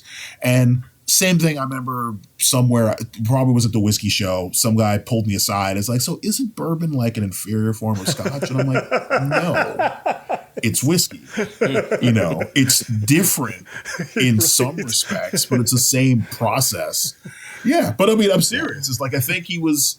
Oh, I've heard it, yeah. And I'm like, no, it's just, and I tell people, I love Scotch, I love whiskey. The advantage that, the thing about bourbon is I use the example of pizza. If you want pizza, I can't give you ravioli and ravioli fits the bill. I want pizza. That's bourbon. There's times when you want bourbon or you want rye, you want that flavor profile. Nothing else on the planet tastes like that. And I can give you Italian food. I can give you a sub. I can give you meatballs. It's not a pizza. Same thing with Scotch. And Scotch, the nice thing with Scotch, and as they develop the American single malt category, it'll be something we can kind of do more of here, is that you can play a bit more. The same way we're talking about with the ratios in a cocktail. It's like, oh, well, hey, I can use several different casks. I don't have to use, a brand new barrel, because a brand new barrel is harsh. Yep. And used properly, it's amazing. But, it's like, I don't like what I call licking a park bench, and I don't like it to be overly woody. And there are people who have done a good job of kind of taming that wood flavor with, how much water they add, what proof are they having it at, whatever else. But it's like, nobody loves, unless you're crazy or you don't know any better, an overly woody whiskey. And so, but that's part of what you're getting with, with some bourbons. And I think the people who make really good bourbon know how to balance out those flavors. Yeah. And I think balance for everything is the key. Yep. Letting Josh have his water so he doesn't fall down and hurt himself. And his wife doesn't stab one of us, figuring out how, not to have too much Drambuie so that, you don't get sick, or not to drink Southern Comfort if you can't take it, don't put it to your head. That kind of stuff. Yeah. Yeah. Yeah, I really like this. I liked your thoughts on how to look at these revived distilleries, these rebuilt distilleries. And it is kind of treat it like the new guys, because we're going to experience whiskey from these distilleries in a way that no one else has. So we get to do some, when I use this story all the time, when Kilchoman was built 2005, I got into whiskey right around 2006, 2007. I discovered Kilchoman in 2007. So I got to sort of grow with whiskey as they were growing as a whiskey producer. And now we get to do the same with Port Ellen, with Brora, with Rosebank, with, whoever else they decide to revive. And that's kind of a cool and special place to be in. I think. It is weird to be doing it with like established names. The fact that like I can get a Rosebank. I'm going to buy myself some Brora this year. It's like I've been promising myself I'm going to buy some as a gift. And I mean, it's just like, it's just crossing the Rubicon as far as the price threshold. But I'm like, I love Old Klein Leash and I love Brora. So like, if I'm going to spend money on like an older whiskey, because I don't know about you guys as far as what you're buying, but like my buying habits have changed. It's like I now I'm looking for things that are more exotic. I'm looking for some random one-off bottling of Highland Park versus me buying the generic, Highland Park in the store. I'm like, whatever. And something that somebody told me early with craft whiskeys, which I imagine is going to play out with the revamped or relaunched whiskeys, is that, you're going to be paying for them to get better is what it really is. It's like they're going to put out their release and you're going to buy it and drink it and love it. And, we're going to comment, whether it's to them directly, to whether it's on the web, whether it's to our friends, and they will tweak what they're doing based on that feedback. But it's weird thinking that these are established names. You say Brora has a history, but this is new Brora. It's like there's a kind of like break from like the Brora of the 80s to this Brora. Yeah. And I expect them to do a great job. Yes, exactly. Well, the thing is with New Coke is they were trying to make a Pepsi so they could kind of like eat up Pepsi's market. But the problem was they got rid of their original Coke. It's like, if you wanted to do that, you should have kept the original one and put out the new one and seen if it worked. But people were so mad about New Coke and you got rid of the old Coke that they're like, screw you, I'm not buying any of it. So then, that's what it was, So looking for Brora Classic. Yeah, exactly. Well, yeah, they'll be on auction sites. They'll be on auction sites looking for, old and, well, I have some collector friends I'm going to hit up. Like, we all have these friends who have lots and lots of bottles. And I keep thinking, like, versus them putting stuff on auction, it's like, how about if I make you a sweetheart deal for, like, some of your Diageo rare malts from back in the day, because it's like, if I buy it off you directly, you don't have to worry about shipping it, and you're not losing the hit from the auction house. So maybe if you bring the price out a little bit, and I'll just pay you cash, and like, we're good. Not that we sound like addicts in any way. Remember the needle reference? I did mention needles. It does. There are some similar. Well, but there's some things where, like, again, it's like methadone in this case won't do. It's like, I want a Brora, so I got to go get somebody to sell me Brora from the 80s. Or the people who are cranky and they're like, oh, I don't like new Macallan. And like, okay, you're stuck buying, auction bottles of the old Macallan. The funny thing is with that, not to bag on Macallan, but it's like Macallan is priced so high that like, it's not actually that much more expensive to buy like a bottling from the 90s, which would have been made in the 70s, than it is to buy like a Macallan now. Yeah. It's like at this point, it's like if I pay an extra $100 and I get 70s Macallan, it's kind of worth it. Wow. At that point, Wow. I'm actually surprised people are saying that Macallan isn't as good as it was way back then, because no one's opening their bottles. They're just buying them. I don't even know if anybody knows what modern Macallan tastes like. I've been saying the same about Pappy for years. No one knows what Pappy tastes like anymore. Well, that's a whole other thing with that. It's like, I mean, here, we'll let the dirty secret out. Like, if you're buying modern Pappy, it's not the Pappy everybody was crazy about, because it can't be. You know what I mean? It's like, okay, it's Exactly. It's not Stitzel. It's like, we know this, but it's like, okay, so you're paying crazy money. You're paying thousands of dollars for Old Buffalo Trace, really? Okay, enjoy that. I'm gonna go buy me my old Brora for less. That's the crazy thing, is I'm gonna go buy Brora from the 80s for less money than you're gonna spend for Old Buffalo Trace. Yeah, that's and not to knock Buffalo Trace, but I'm like, you see, there's no Buffalo Trace 20 on the shelf, right? Uh-huh. You know what I mean? So yeah. But yeah, I have my ones I want to get. And that requires the auction houses and needles and, or friends who collect to, allow me to buy from them. Because, there's a certain magic time with whiskey where, like, the people who are 10 years older than us, the Whiskey Lake hadn't quite receded yet, and brands were giving away whiskey. Like, you look at what the rare malt releases were and how cheap they were. Like, oh my gosh. Here, insane. 18 and 20-year-old scotches, and those things were like, what were they, 60 pounds at the time or something crazy?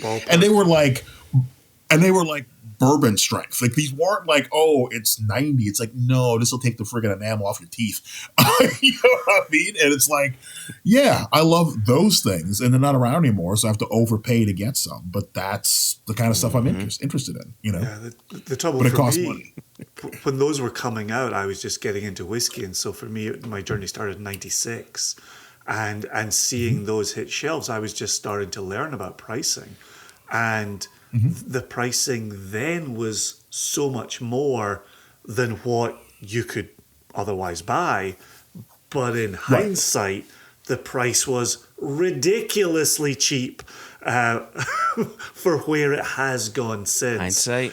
And it's all of that. It's so painful to look back and think, gosh, we were tasting those in our Aberdeen University Whisky Society, and those were kind of end of night pours where you got up in price, and you were like, oh gosh, I can't believe we're drinking 60, 70 pounds here. Like, gosh, this is a lot of money. Yeah. And now you'd be like, please, like, whatever. Right. Well, that's my hope with hitting up my collector friends. I'm like, they bought them at those prices. Oh yeah. Yeah. The ones I know, they have money. They're not, so like for them, there's probably some like that, not dealing with the hassle of an auction house. And don't get me wrong, auction houses provide a very useful service, but like, there's probably some way to reasonably have a transaction where everybody's happy. They're getting way more than they paid for the bottle. I get a bottle I would treasure, and I would tell them, I'm like, listen, I will open it up in front of you right now. Like, it isn't going to the, I'm drinking it. So, if you want, like, let's open it up and let's have a dram right now. And then I'm taking it home open and I'm going to drink it slowly. Because that's where it's at. Because, I stopped buying, like, chasing after whiskey as far as like new releases. There was a point in time I would kind of like try to stock up. And that stopped. Now there's certain ones I love, like the Macallan Grand Reserva, which is ungodly expensive. But I remember loving that whiskey when I got to taste it.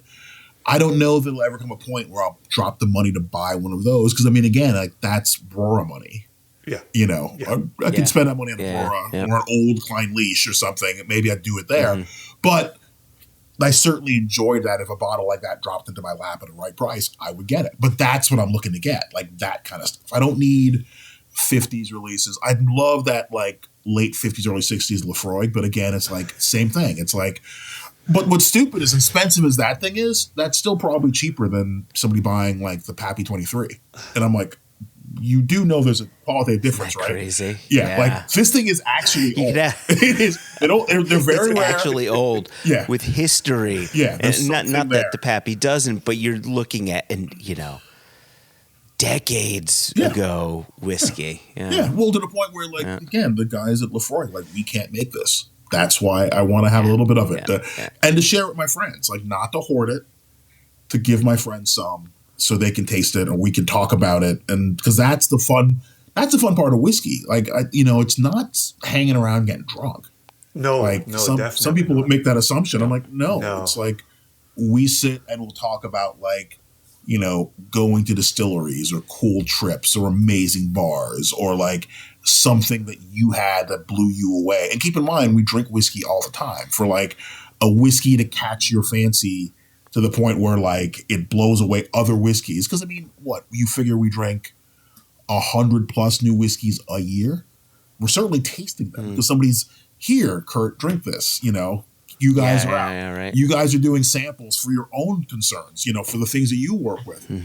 And there's still things that stand out within that are so much of, like, I get free whiskey, I will go buy that whiskey. Or I will spend extra money to get this, whatever it is, You've inspired me to get you out of here on a different question than we normally get people out of, because because of this history thread, normally we'd get out on the future, but because of this history thread, I'm actually going to put the Mark Watt question to you, because you just said it a second ago, which is, we have whiskey, alcohol carries flavour, and so we drink and enjoy and share this alcoholic beverage.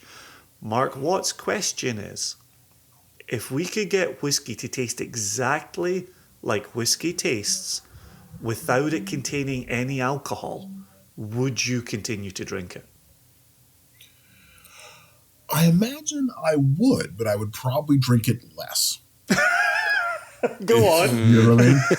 Like you want the flavors. Like, I mean, the thing that's tied together with all of it is that, like, you're having a good time with your friends. Alcohol is a social lubricant. You like the flavor, but it's like, I like the flavor of certain juices. I don't drink them all the time. I drink them on occasion. I drink them sporadically. I like certain sodas. Exactly. Like, I like the taste of Coca-Cola. I drink Coca-Cola, maybe like 12 of them a year. Like, because I'm like, I know it's whatever. I figure I'll take the risk for alcohol. It's like, so this goes to me and non-alcoholic cocktails. I get why they exist. And I understand it's like totally valid reasons. I personally don't like them. Not that you shouldn't have something to drink. In one of my books, I did all these infusions. So I'm like, oh, if there's cool things you can do where they look like cocktails, they don't have any alcohol, and they serve a dual purpose. You can either don't use water, use alcohol, and you have an alcoholic cocktail, or use water and you infuse the water and you have a non-alcoholic cocktail. They look roughly the same, but they taste different. But for me, I guess it's me being lazy is what it really is. Like, I go through all this effort and then there's no alcohol in it whatsoever. I'm like, it reminds me of, like, in the 90s, one of my roommates from grad school, his cousin, no, he was getting married. And I think it was might have been in Mississippi. So me and another friend, me and Rich, drive to Mississippi. We get to the wedding and we find out the wedding's dry. I'm like, wait a minute. I drove 1,500 miles for a dry wedding? Are you crazy? So it's like, I remember literally eating the food, and I had fun at the wedding. And I found me some old juke joint, literally down the street, and sat there and watched a boxing match with these old guys and drank whiskey there. Because I'm like, the wedding was nice and I had dessert, but I really wanted to have a drink, and I drove this far and I got nothing. So you know what? I'm going to the juke joint and hang out with these old guys who I don't know, but we're going to have a good time. And, we had the social lubricant. It worked out. That was the thing. So... that's a thorough answer. I like that a lot. We haven't asked that question of anybody in a while, and it just seemed the perfect time for it. So thank you for engaging with us. This has been tremendous, Kurt. Of the times we've hung out together in New York and at Old and Rare, I haven't had a chance to sit and talk to you for an hour and 20 minutes, uninterrupted by anything else. What happens is that we hang out at Old and Rare. Well, there's all that whiskey distracting us. And then all these people that we know coming to talk to us. So of course, we don't get to just hang out. Exactly. Josh has got to hang out with me more because, he's been here for all these tastings and we can, post, and he's been in the apartment actually. Whoa. So when I get Brora, you can come out and have some. And actually, Jason, if you will brave the terror of New York, you can come up and, drink whiskey with me if you want. I'm happy to share. Thank you. Knowing that you're buying the old stuff from the auctions, it's not that I wouldn't enjoy just the beauty, simplicity of your personality, but some good juice happening. But some old stuff around doesn't hurt. It's the cherry on top. Yeah. It's the cherry on top. Yeah. Kurt's very generous with his pours. A visit to his apartment is worth both the company and the drink. Yeah, exactly. Just Uber where you're going next afterwards. You want a little time to kind of let the whiskey process, so to speak. Well, we've been talking about having you on this podcast for years, literally years, and the fact that it's season 7, I'm glad it's finally happened, and I'm, because I'm Scottish, it has to come with disappointment as well. I'm disappointed it didn't happen sooner. But this has been an absolute treat. You can always have me back because conveniently it's like there's always whiskey stuff to talk about. Exactly. So it's not like there true. won't be I'm a chatty fellow. Rumor has it. So invariably, I can always kick out another hour, of whatever, easily enough. Ask me the right questions, and I'll just go and go and go. Well, in that case, then let's get out of here by saying until next time, Kurt. It's been a pleasure. Cheers. Okay. It's been a pleasure here. Cheers, guys. Absolute pleasure. Cheers.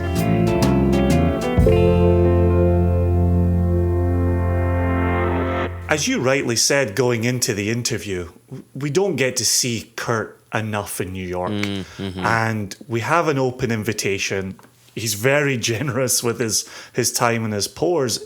It's just not a place I really ever get to, and it's a place that you infrequently get to. Correct.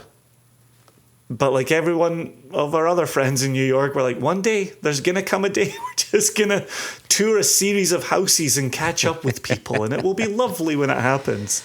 But getting the chance to talk with him over Zoom, really get into the conversation around putting together cocktails and putting together a cocktail book, and just getting geeky and nerdy about whiskey.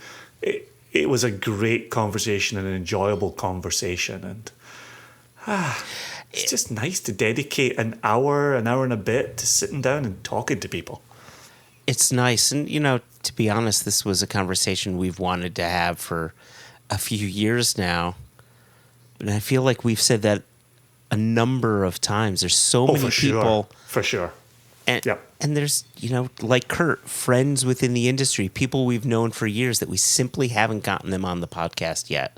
And so, so that's got to be a goal, because this was a lot of fun. It's always great talking to new people.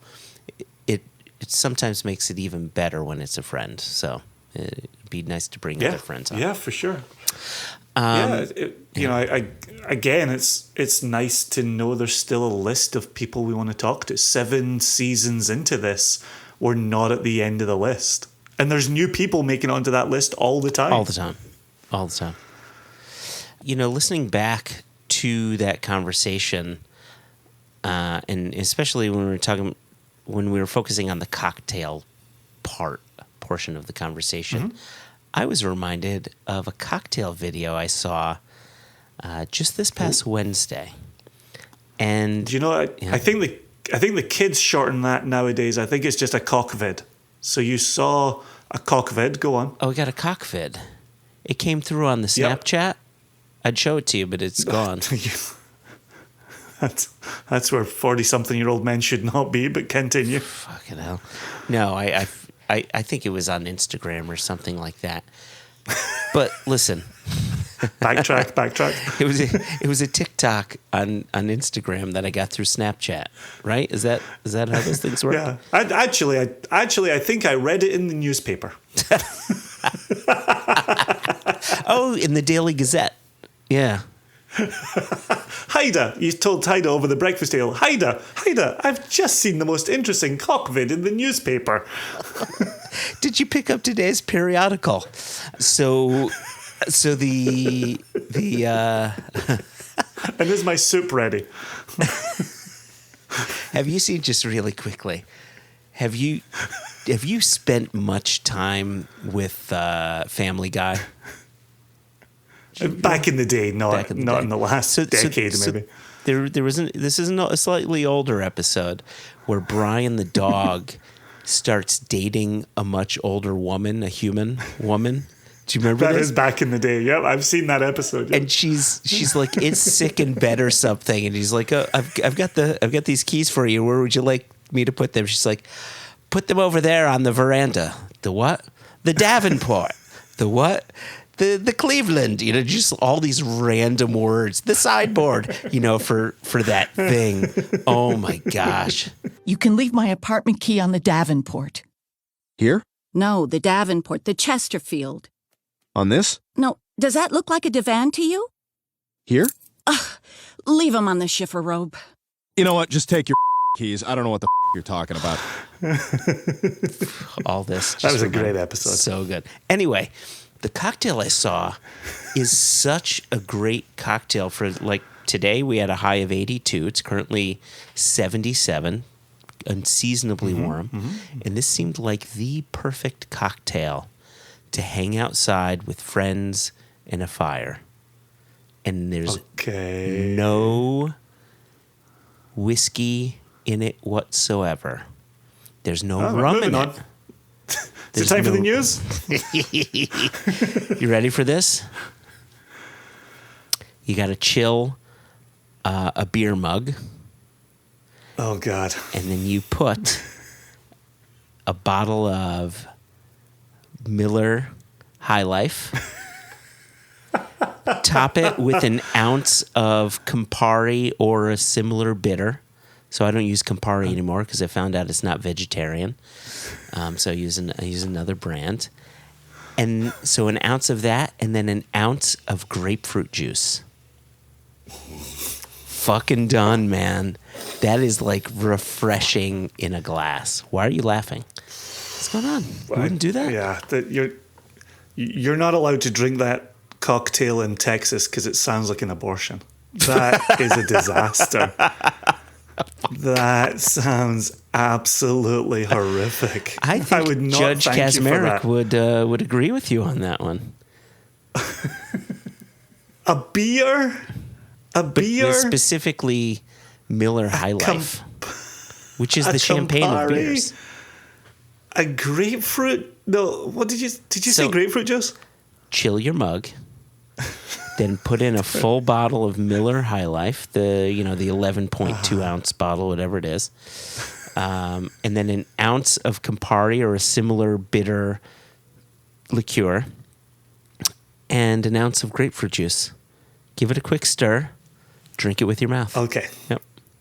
Okay. So once I started repeating that back to you, I realized that I'd misheard you saying grape juice. Oh, fuck no. That was the third component. It's actually grape juice. It's an ounce of Manischewitz.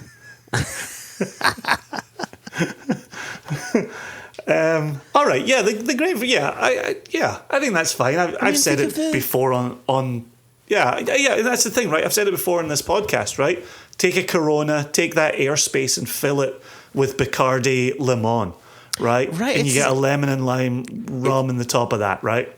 It's the same idea. It's like that German grapefruit beer, that Hoffenstoffer or whatever it's called, right? Where it's just it's Solzhenitsyn. I'm sorry? I said Solzhenitsyn. I stand by it. I still don't know what the fuck you said. It salts in its skin? Alexander Solzhenitsyn, globally famous Russian author. Oh, yeah. See, my brain was not going there. It salts on its skin. See, you had to go right back to Silence of the Lambs. It Solzhenitsyn's its skin? What? Or else it gets the hose again? What? Okay. All right. What point are we making here? Yeah, the German low ABV beer. Yeah, no, it's just, that's the point I'm making, right? You got Miller High Life, low ABV beer. Put some Campari on there. You got a bit of fruitiness, a bit of bitter, and then you just add that bright citrusy character from like a ruby red grapefruit or some like fresh grapefruit juice, not like the grapefruit cocktail, but like actual grapefruit juice. It just sounds like the most refreshing thing on a hot day. That's all. It does. I take back my earlier comment. I think we can enjoy it in Texas. In Florida, you can't enjoy it after 6 weeks, though. That's the only thing to keep in mind. Is this thing on? What's happening here? There's a governor at my door. I'm in Virginia. I'm not that far away. Oh, that's why you're so sleepy. Because that's where woke goes to die. You're not awake anymore. You're going to go to sleep. I awoke too early today. That's the problem.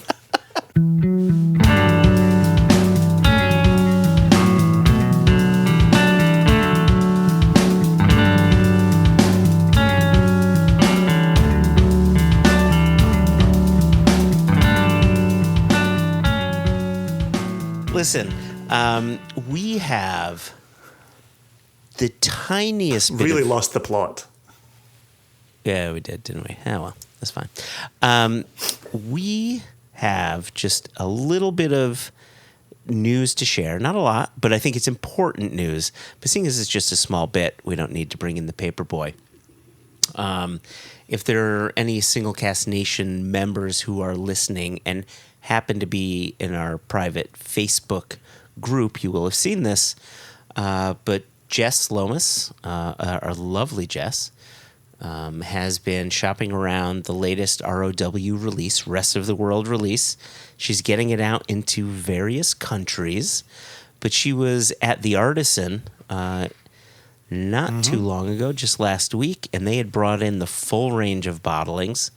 So if you're in Scotland or you're planning on going to Scotland and you're in or around the Glasgow-ish area, definitely check out the Artisan. Check out the Mathers who are supporting us, which is really fantastic. Thanks news. to them. New partnership.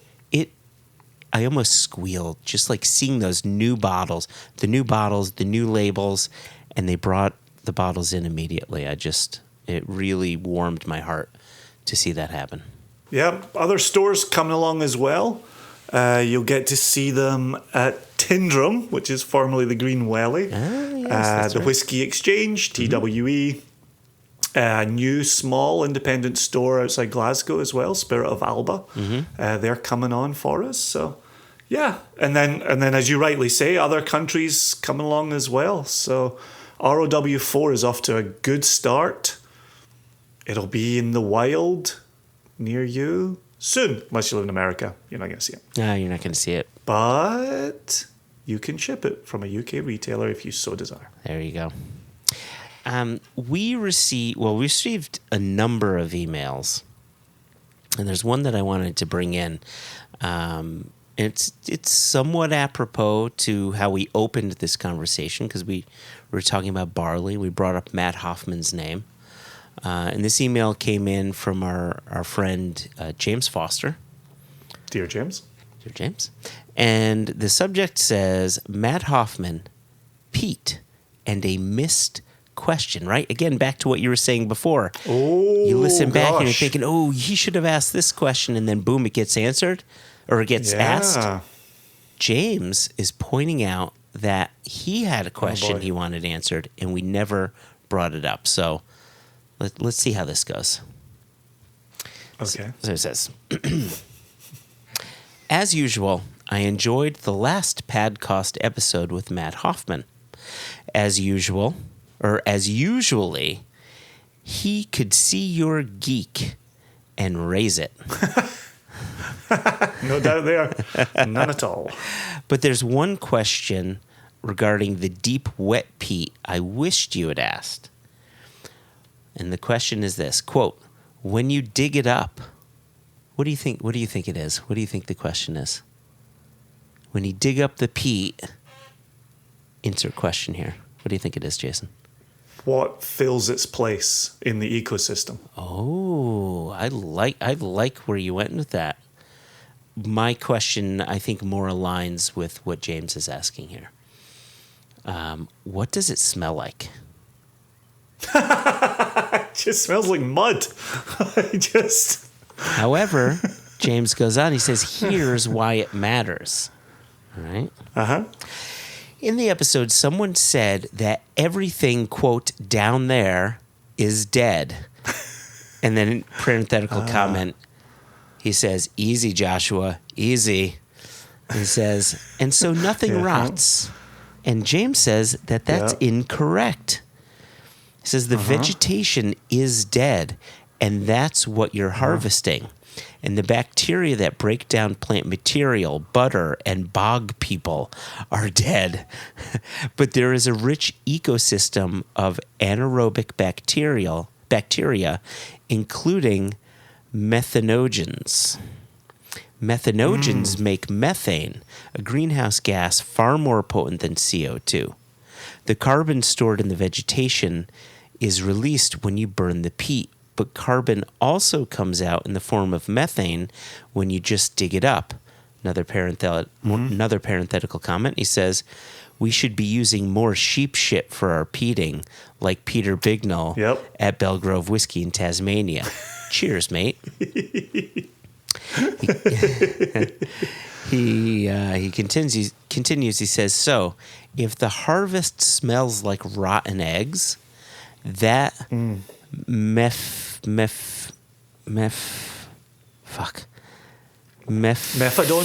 No. Mephistopheles. Mephitic stench? Mephitic? Does that sound right? Sure, yeah. Yeah.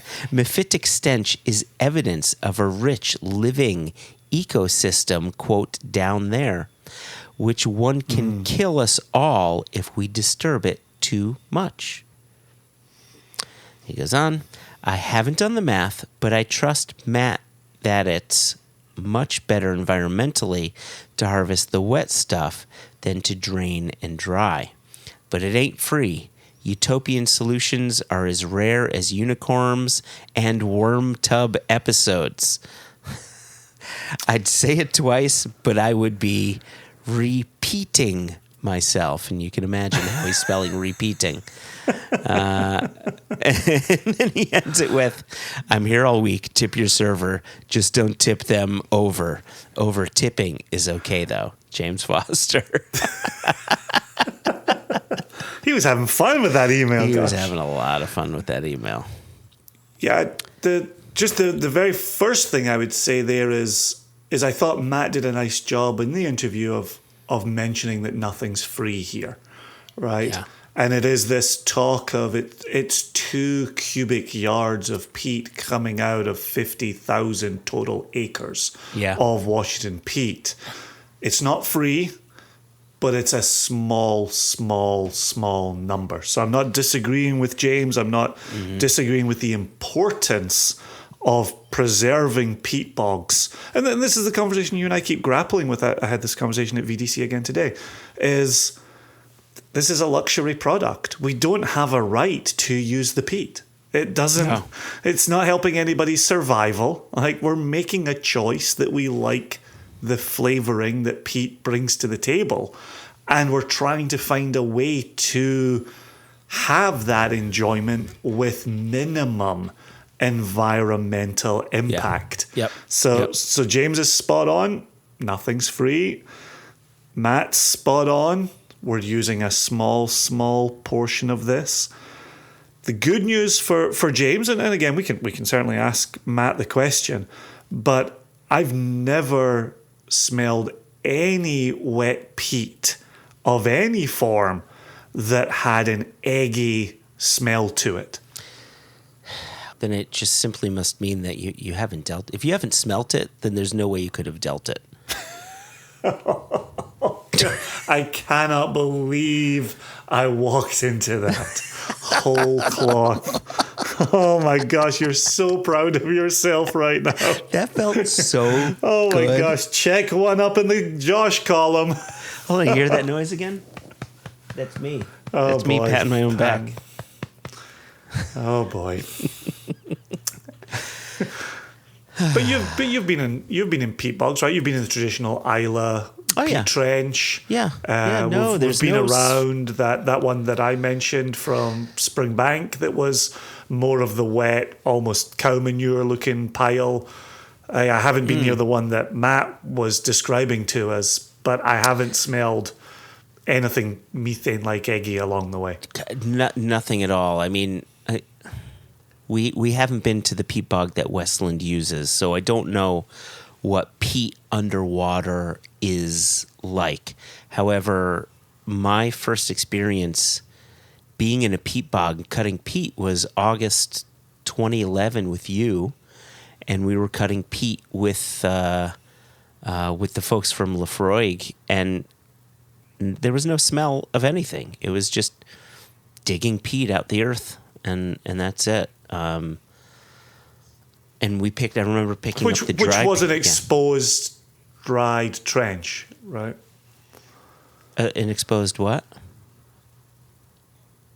It was the exposed version of the trench. Right? Correct. Yeah, exposed So version of the Trent, but it wasn't dry by any stretch. Like it was like heavy, like thick, and like I wouldn't say ooey, but it was almost like a clay-like consistency as you dig it out. Super heavy clay.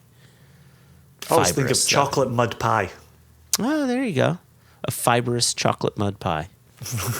which who knows how your weekend's going to go. There may be a fibrous chocolate mud pie in my future. You know, just eat bananas.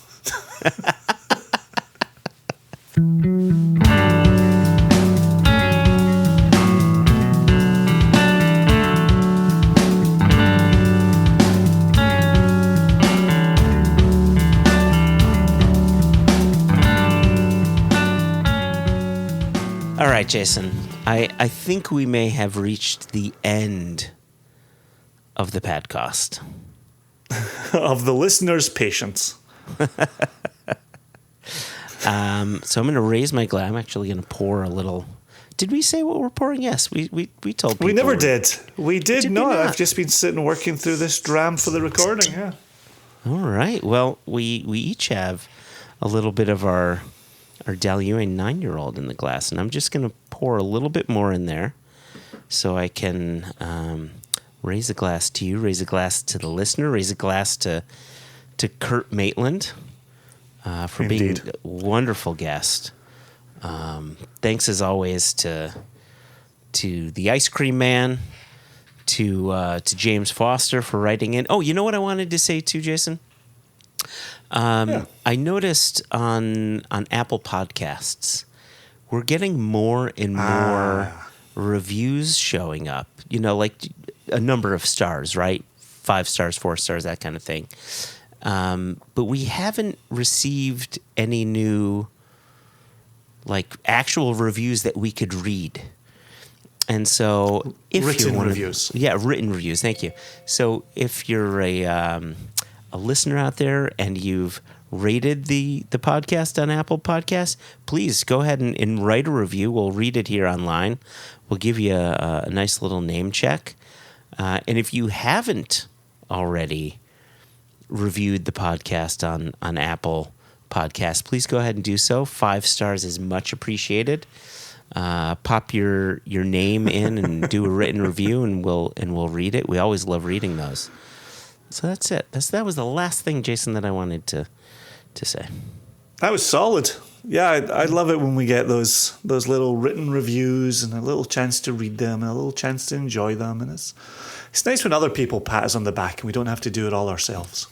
Yeah, it's a bit less masturbatory when you do it that way. Yeah. Although we do read it out loud on our own podcast. So it's still a bit masturbatory. Yeah, how would you say? Would you say masturbatory? Listeners, questions. I think I would say, I was going to say, if you want to drop us an email, questions at One Nation Under Whiskey, no E in whiskey, info@singlecastnation.com also works. You don't have to go into your own pronunciation of masturbatory. We're not looking for definitions. We're not looking for anything that would show up on Snapchat. We just want to know your pronunciation. Good God. Oh my What are we gosh. saying? This is safer when we're drunk. Fucking hell. All right, Jason, I raise my glass to you, to the listener, to Kurt, and to you committing happy accidents, because this heavily sherry Daluane is pretty remarkable. I thought we were back to masturbatory again. But anyway, let's get out of here. Cheers, Jason. Cheers.